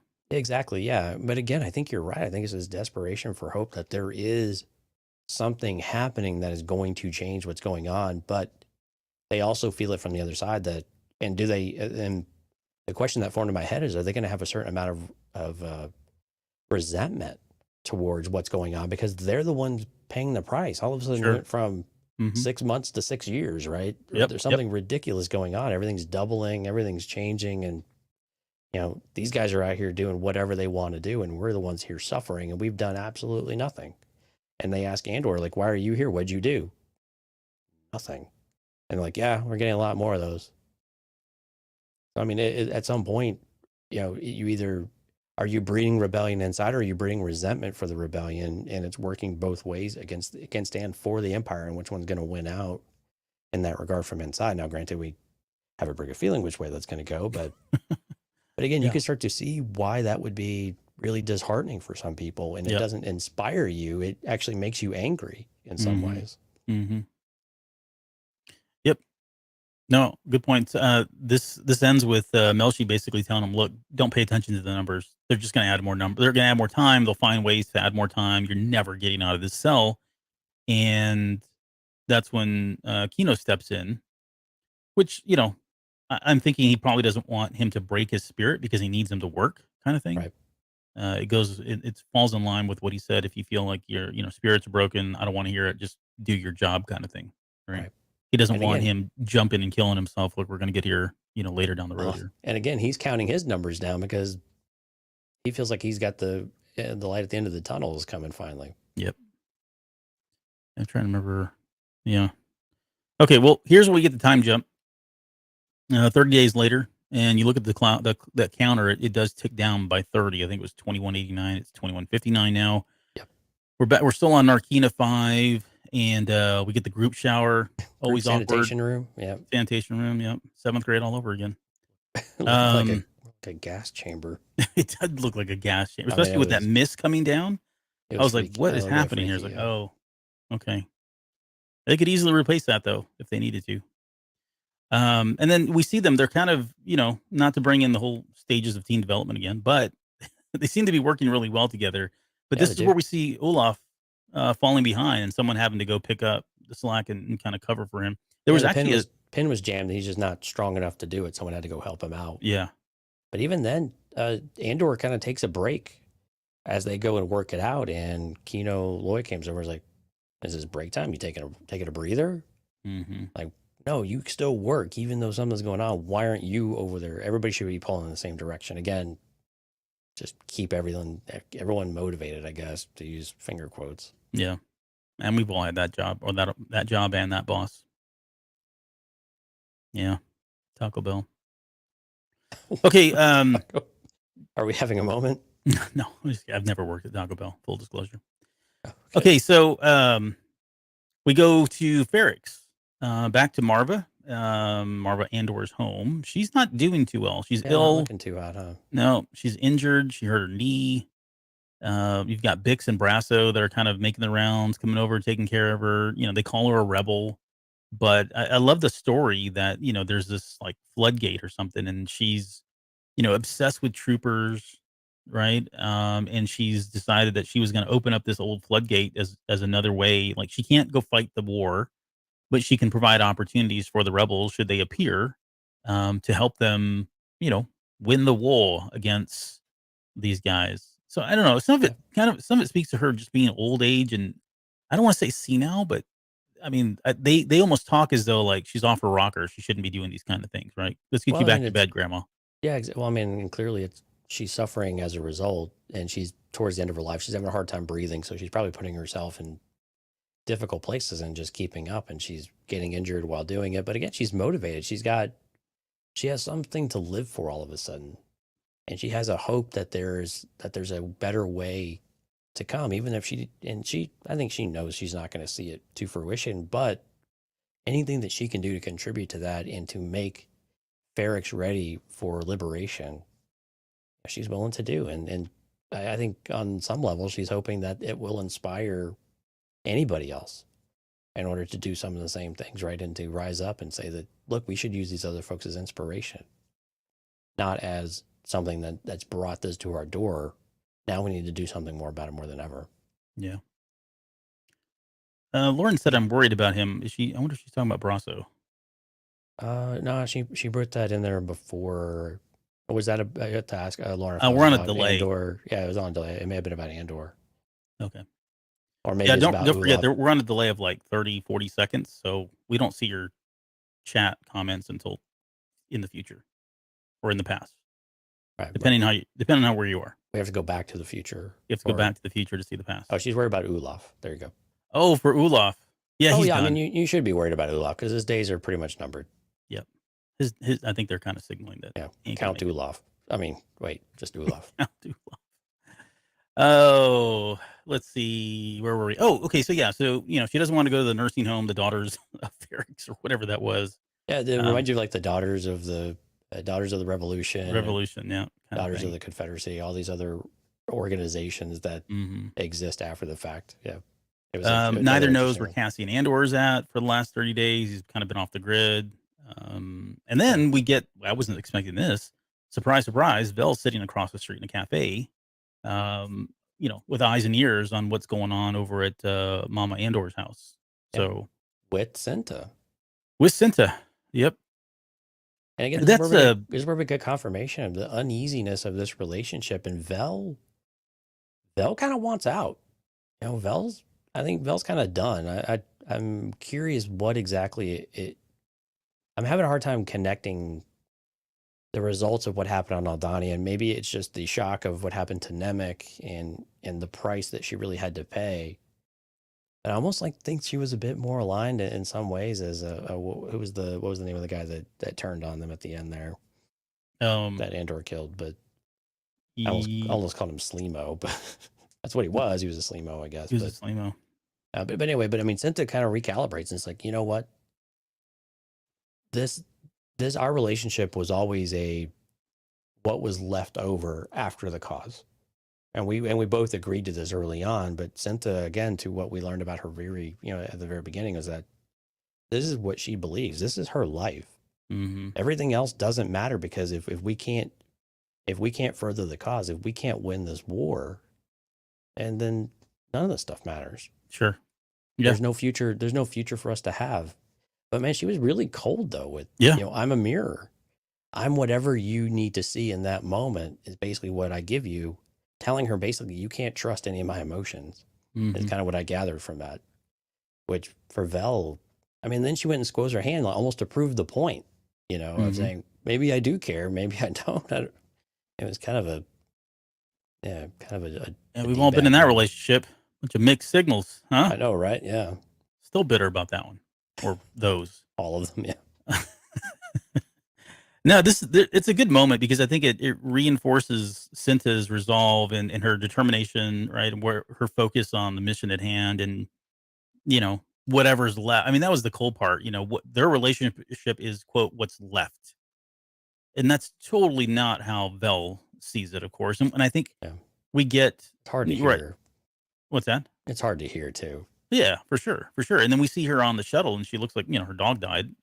She looks sad, and like that the conversation didn't go the way she was kind of hoping it would go. Right? She was seeing, oh, we can get a place together, we can try to do something here, and she's like, no, I need to be alone, and that's going to draw too much attention, and it's me, and sorry, this is going to have to wait, kind of thing. So.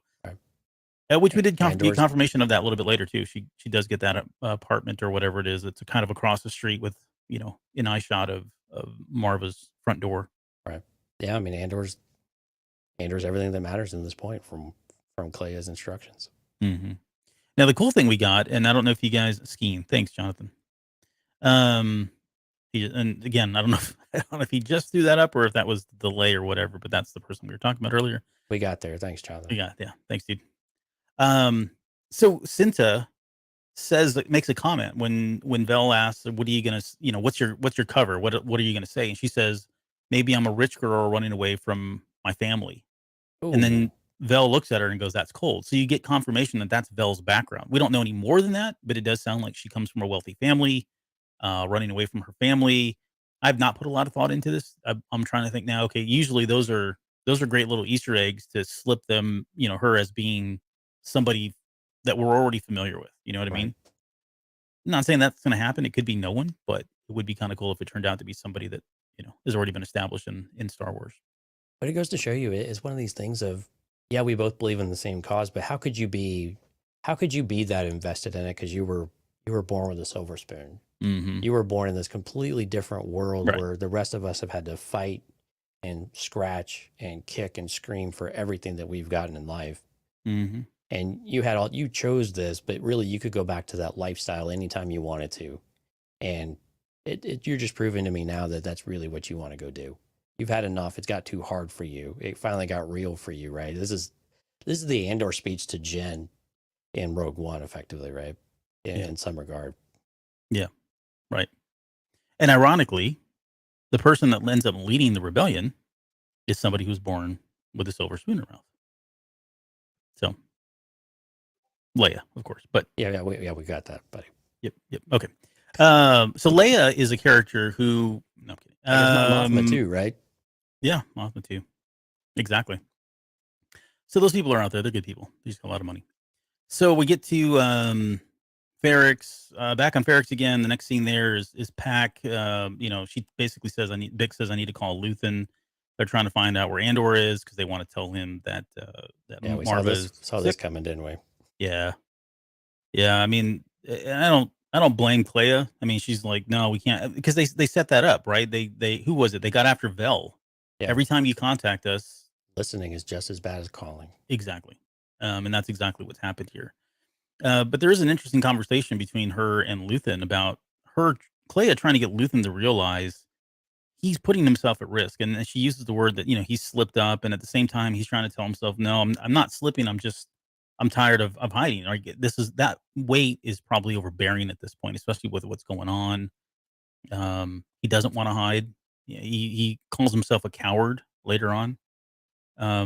We should. I don't Please. know if you want to stick with The Empire Strikes Back. What I say we could. The question can be: Is Luthen a coward? Because I do want to. I want to pull up. I think it was Touch on that. more, yeah, I think it was more of his perspective on it of trying to differentiate from Saw in that moment. Yeah. But we can talk about that here in a minute. Yeah. But, Sure.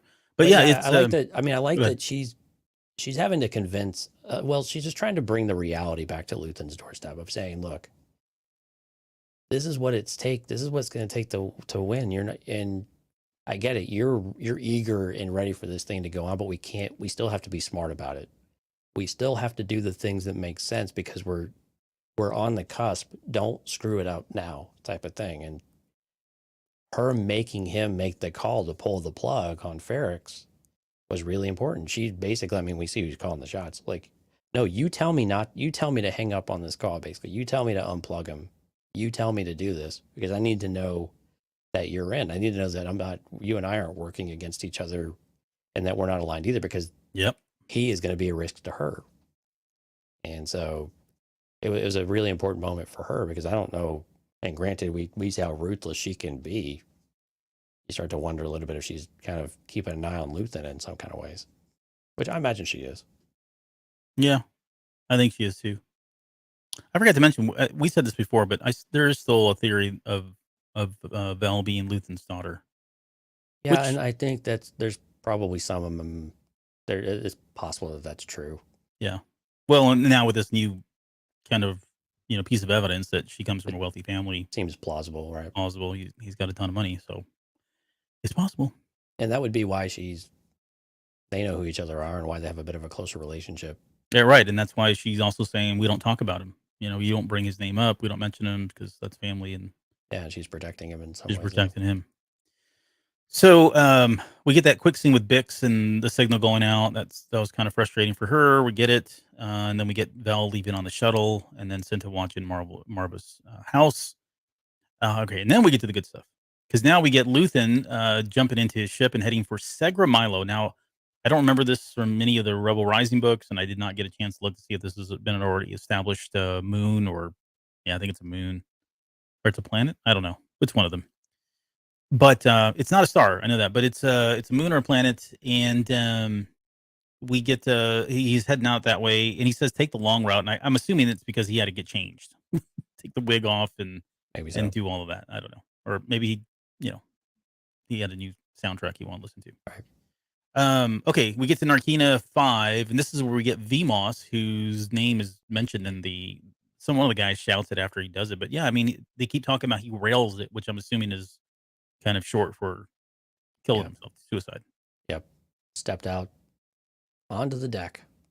Mm-hmm. Didn't care about the red lights. He was just standing there. I mean, you kind of saw the writing on the wall, and it was tense. I mean, just knowing what's going to come. And did you think? I mean, how did you think they were going to show it? Were you like, oh my gosh, are they really going to show this guy literally stepping off and frying himself, or did you expect kind of this cutaway method of doing things? I think it's. I mean, I do enjoy the not showing it is probably more powerful, especially if you can do it with audio. Yeah, with horror movies, I always find that's way more effective than showing the gore. Is the tense of what's going on off scene. Yeah. Exactly, because I have a much more troubled mind than any of these creative. This is 100% true. Right, so I can make it pretty gory, but yeah, I wonder though if people do understand that he did kill himself. I think because I don't. I think it's pretty clear. Think it's clear. Okay. Yeah, Fair. I mean, because they're in the bunks by themselves, right? And he was sitting there. He was standing there, and I think with the response and everybody else, and yeah, because there's like, oh, it's gonna stink now the rest of the night. Yeah, I mean, and again, I mean, the way that he looked, I mean, he was just kind of downright defeated and just gave up the will to live, so to speak. Yeah.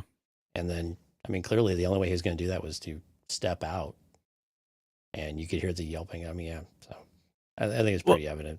Yeah, I guess where I was going and wondering if people are going to pick up on that was, we saw people get fried and they lived, but this doesn't shut off, right? He jumps out in that thing and he's staying there. He's just continuously getting fried the entire time, and it's probably at the highest level, Right. So and that's why it's going to smell, right? Because it just keeps bodies burning. don't smell that quickly once you die. But if you're cooking all night, things get accelerated. You're cooking all night. And that's Yeah. effectively what's happening. He's getting cooked all night. Yeah. Yeah, he's roasted until somebody shuts that thing off, which Nope. maybe they push Olaf onto that thing. And they do that. They sacrifice him You as can't part of the push. prison break. You can't push because he's in his own apartment. And only one person's allowed in each apartment. What if he's hiding? Because if there's two people, it fries you. I'm just trying to get under I know, Lauren's skin. Okay, all. I'm backing our girl up. The Empire's thought ahead. The Empire's one step ahead of you with their design elements and their prisoner, I don't know, whatever you want to call it. Detainment system. There you go. Yep. They're an asset, so they have to protect them, right? Okay, so we go back to Pock's place, and this is where Bix and Brasso see what's going on, and so we learn that because apparently Deidre got all her stuff, they intercepted the signal. She gets recognized, which then sends her off into that fleeing, and this goes into that scene we did, the what's left of Andor kind of thing. Right. We mentioned that that scene was different because everybody was standing still, and yet she was running, and this now explains it. So they do catch her, and yeah, we'll come back to that here in just a little bit. But I really want to get to the next scene. Okay. So let's talk about Saw Gerrera and Saul's base. So he's on Seeger Never seen him Milo. smile so much. What's that? Never seen him smile so much. Oh, he's got a lot to smile about. He was super happy. It was like, yeah, you took credit. This was you, right? No, it was you. No, it was definitely you. Well, and there's something about that scene. First off, It was weird. like Stellan Skarsgård seems to elevate everybody he's in a scene he's with. You know what I mean? Like the Andor scenes are just like they go to another level. The Mon Mothma scenes, they go to another level. And now you've got who I think is still like one of the greatest actors of our time. Andy Serkis is up there. There's a number of actors that I think are just they never put in a bad performance. And freaking Forrest Whitaker has been doing his entire career, but some of the stuff that he did in these scenes, and kudos to the direction to keep the camera tight on his face, because you can see the thought process, and you see him just completely immersed in the character that is Saw Gerrera, right? It's not just a character, but this is Saw Gerrera. I mean, he's so freaking good at this. But yeah, these scenes between them and the dialogue between them was just amazing throughout. But before we get to that, we get to see two tubes. We'd seen that. We saw the two X-Wings, which now we understand why they have the X-Wings and the role they play, I guess, in the narrative here. But yeah, I mean, they're almost kind of, at first, they're trying to get each other to confess that they were responsible for the Aldhani event and incident. Right. Luthen doesn't want to admit it. But why is that? Money. I think he doesn't. I think it's about that money because I think it's about money. Sharing that you have all of that all that credit load that you're just sitting on, and then you're going to someone asking them to support when you want something, and yet you're sitting on all this money. You could just go and do it yourself. And for Luthen, it's not really about the money necessarily in some of this. He needs, kind of like Andor, he needs someone to make it successful. Because he knows this isn't successful without the right people, no matter how many resources you throw at it. Yeah. But I like that Saw, I mean, there are really two big takeaways I had from all of this. And I know you want to break down a lot of detail, but I'm just going to ruin it. So the two big things I really took away from Saw in this was, one, he knows who he is through and through. He knows all of these other people. He knows all of these different groups. He understands how they all align, what they want to call themselves. But then he looks at Luthen and is like, who are you? I've never been able to figure out, but who are you? What group do you belong to? Who do you associate with? And then the other part is that Saw knows who he is, knows who himself is. He knows who Saw Gerrera is. And I know you had in the notes that, he can't be bought. And in this, he really shows that he cannot be bought. But I think it was this scenario of saying that I won't be bought. I won't be put in this position for your benefit and for your gain. I won't let you take control of my direction. If it doesn't align with me, and if I don't feel good about it, I can't be bought in that way. And I think that was the main differentiation from what you and I talked about with Rebel Rising when we talked about this in the Patreon show, was that one very much aligned with where he was where he was, was okay with going, even though Yeah. the extremity of it. But with this, it was like, no, this feels wrong. That feels wrong. This clown, he's a dumb as a box of rocks kind of thing. And then, I'm not going to let you throw basically all your money at me, your equipment at me. You'll probably come back, wanting something else, and I'll get that equipment anyway. Mm-hmm. So go peddle it somewhere else. But I really like those two things, that he knows who he is. Can't really be bought, but he knows who he is, but he doesn't know who Luthen is, and he calls him out on it. Yeah. The end. Yeah, that was Yeah. it. The end. I don't know what let me see. So I think for Luthen, so where I was digging at with him not wanting to admit that I think part of it is money. I think Luthen I think he does see himself as a coward. Um, there are people out there like Saw Gerrera, there's Maya Pei, all these different groups that are out there and they're fighting, yet he fights from the background. He's in the background, similar to like Mon Mothma was doing.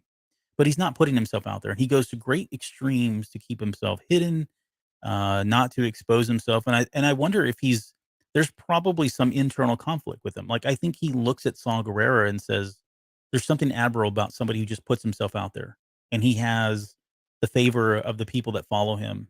And he just is who he is, right? And he's an extremist and he's an anarchist, is what he calls him, which gets under Saul's skin, Right. even though that is the reality. Well, maybe not. Maybe not. I think anarchies probably went too far. I think he was doing that to kind of get under his skin and kind of push him a little bit, try to intimidate him in some way. But I do believe him. I do believe that he does feel like he is in some ways a coward, even though. I don't know that I believe that at all. I think he was trying to placate. I think he was going to a really extreme way of trying to prove a point to Saw, because he also talks about, putting aside these petty differences. He starts taking jabs at him and saying, look, I'm just a coward. What do I know? I just want to put petty differences aside. I'm going to say it in a very extreme way that I think proves kind of how I interpret it. I want to put our differences aside and actually go make something happen. I want to go do this, but I can't really do it. So what do I know? I'm just someone who plays in the background, whatevs, type of thing. And of course, Stellan Skarsgård's, of course, much better at this than Chris Jones is. But it was more of that type of thinking of it was more this self-deprecation, but in a very condescending way. And this is where Saw's like, F you, I'm done. I'm not done. I'm not playing this game. I don't need your stuff. Go paddle your wares somewhere else. This isn't how we're going to do things. Luthen, you just go somewhere else. And this conversation's over. Yeah, I don't disagree. Like I actually agree with everything you said. I think it's that, cool. And I do think he does see himself as a coward. I really do. Oh, okay. Why do you think he actually views himself as a coward then, though? Because he's not the Saw Gerreras. He's not the people that are on the front lines. I think he looks at those folks and he wants to be those, but he can't. He can't do that. So he's got to do what he has to do. But I think I do feel like he's looking at him from that angle. But I don't think they're not mutually exclusive. I think they can be both things. I get he was placating. I get he was trying to get play the role of no, I'm really I just want to bring everybody together kind of thing. Yeah, and I think what he's trying. So we're missing out on the Anto Krieger thing. Yeah, I don't think that's a red herring either. Like there's something about this character who I hope we find out. I hope we see in an episode or we know more about. But it's somebody that Saul wants nothing to do with. And to your point, I think you're right. I mean, he does not want. He's going to ally with the people that he feels are, have the same objectives and end goal in mind. And for this guy, although that may be the case, he's too much of a risk to kind of, get in line with him. Yeah. The question about whether or not Saul Gerrera is for hire it's for anybody that didn't listen to the Patreon show. Saw Gerrera is for hire. He was hired for that particular one mission. However, it like I said, it was more. It fell in line with what he wanted. There was the end objective, which was to send a message to the Empire and killing off that first governor they had just elected at that on that particular that planet or whatever it was. So so yeah, I again, I'm not like I'm not I don't want to make a big deal about him feeling like a coward. I just feel like that's there's probably a level of character development there that I'm reading into, but that's what I do, right? I read too much into things. I have expected when Saul asked Luthen, what are you? And he rolled off the list of the Gorman Front, Partisan, all the different Mhm. groups. I have expected Luthen to say, I'm all of them and I'm none of them, right? Because they're all like to Luthen, and this is where the coward thing kind of is an interesting interesting phrase to use, because I view him as not necessarily a coward, but he's definitely the person, and I think believes this, that someone has to be the one to pull these people together and to leverage them and put them in the right places. And I don't think he oversells himself in that way, but I think he views himself in that way of, and he lays it on a bit thick with the petty differences, but he recognizes that everybody has a role to play, and he needs all of them in some capacity, including someone like Saw Gerrera. But Saw Gerrera is not interested in being a tool for someone either.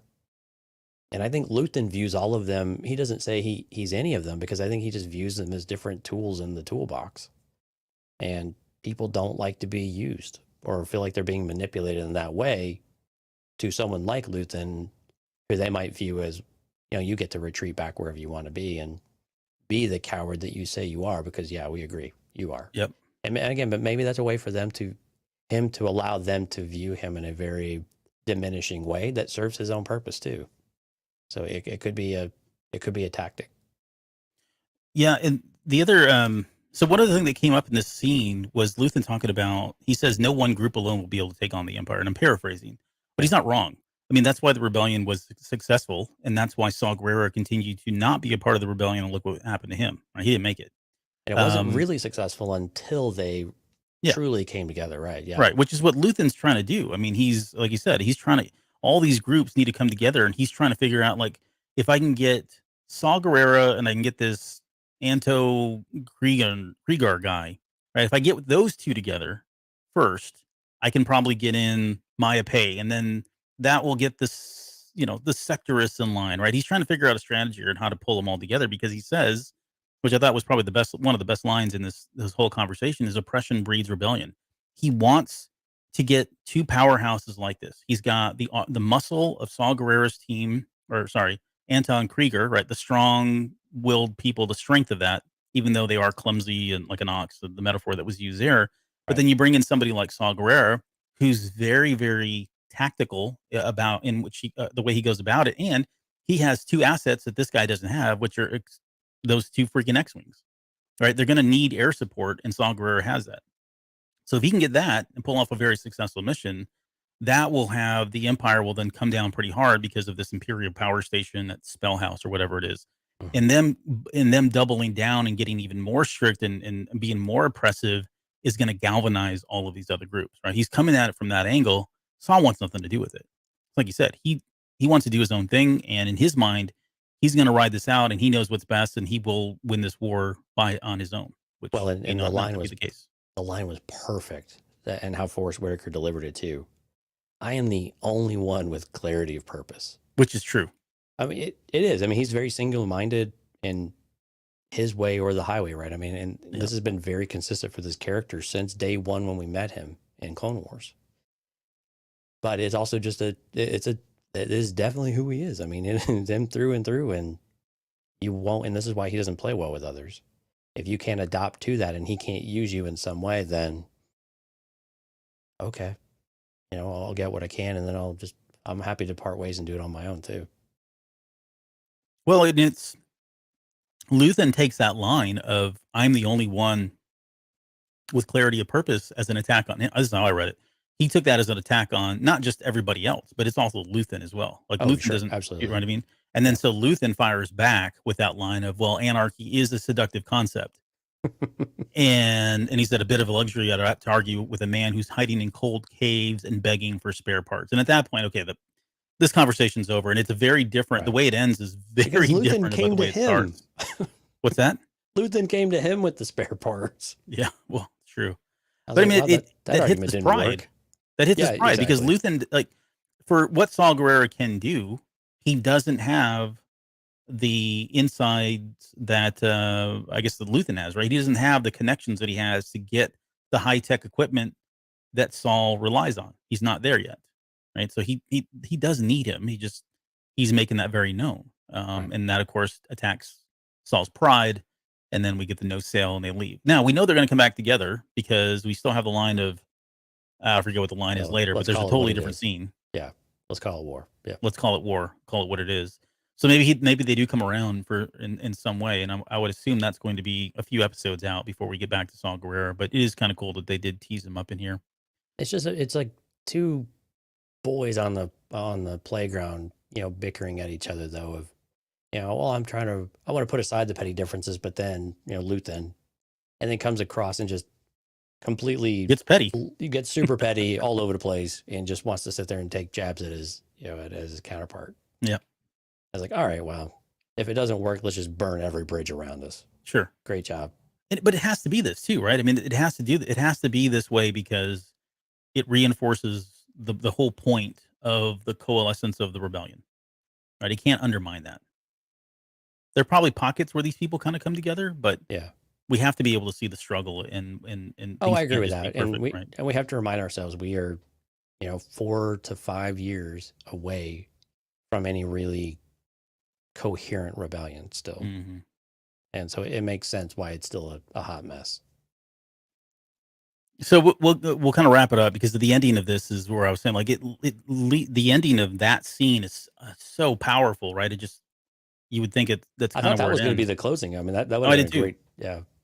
and it doesn't. I mean, we get the Bix being captured and We get the Lord of the Rings endings where we just keep adding extra endings over and over. right, yeah. We get the ISB hotel room and Pav. He got the crap beat out of him. Puck, I yeah. thought it was kind of interesting that Deidre wanted to leave him in there so that Bix would kind of go in and get the fear of And God then in she her. was like, why did you put her in here? Don't let her see this. Mm-hmm. Yeah, Wink, right. wink, nudge, nudge. Right.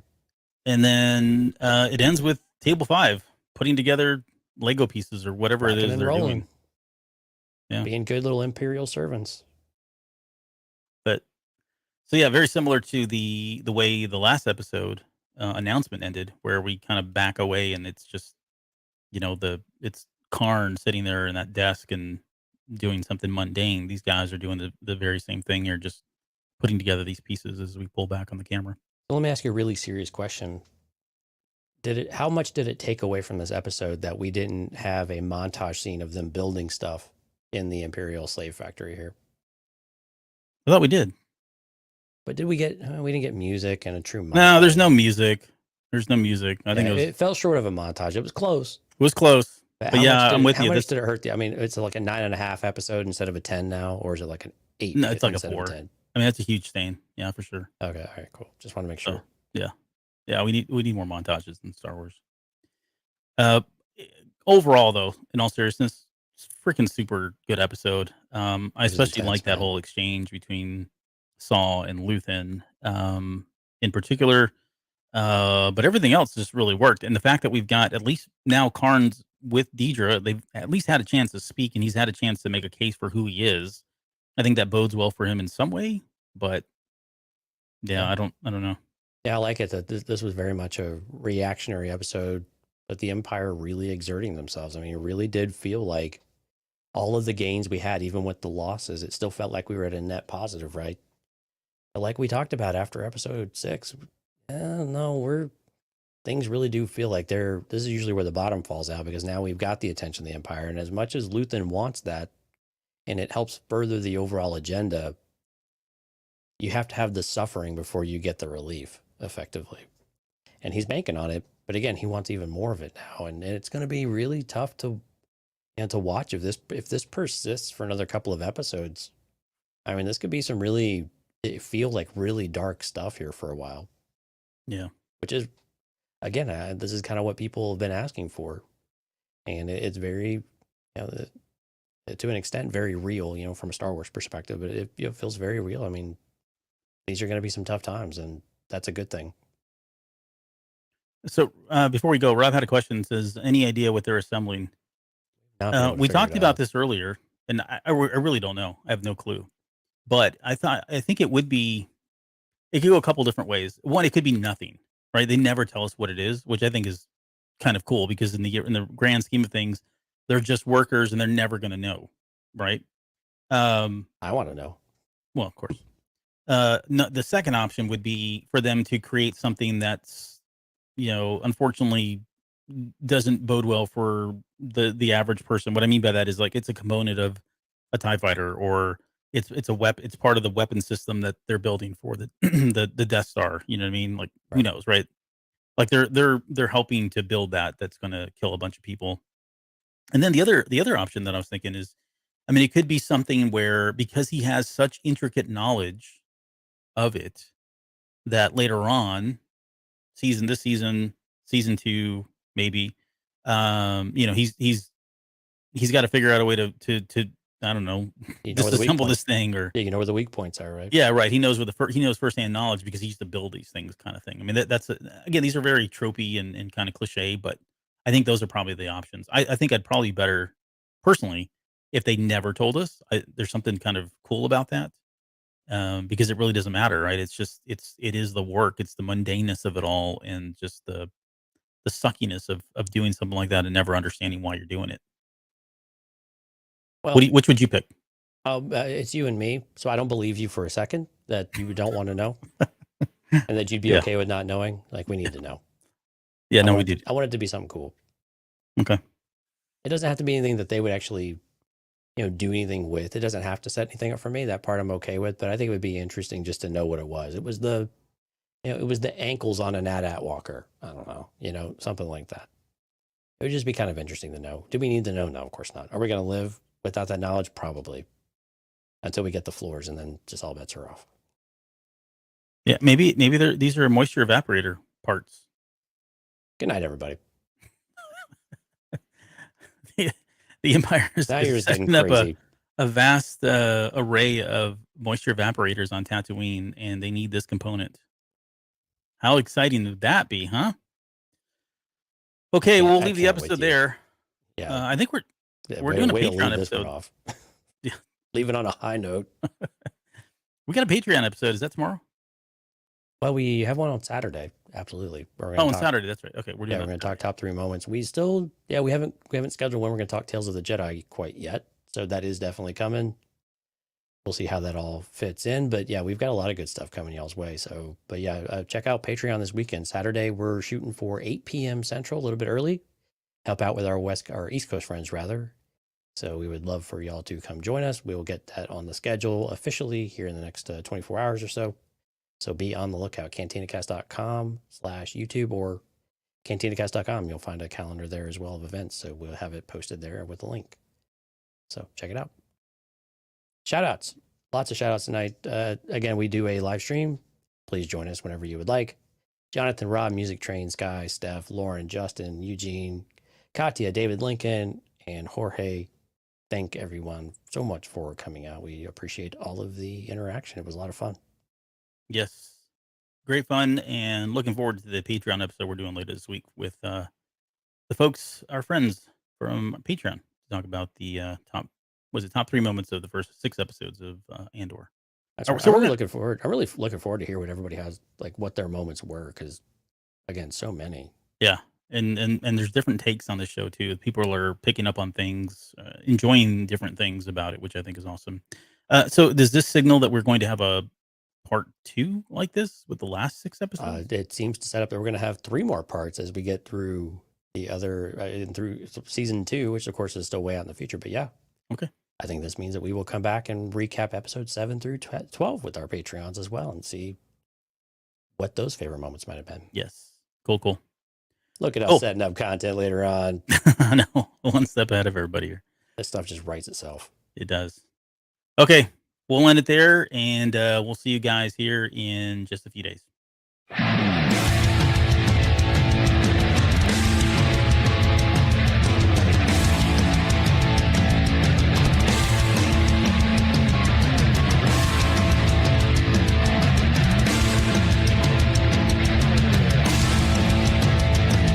You're still listening? Wow. That's amazing. Well, I'm here to give you the disclaimer. Normally we do a big, long, drawn-out disclaimer thing saying what's what and who's what and all that other stuff, but I think you guys kind of know that Lucasfilm and Disney have no affiliation with us at all, and we have none with them. We talk about Star Wars, which is their property and all that other good, fun stuff, but I think you can tell which is our stuff and which is their stuff. If you can't, well, then send a lawyer to send an email to me, and I'll be glad to chat with them. Other than that, you know what's what, so that's your disclaimer.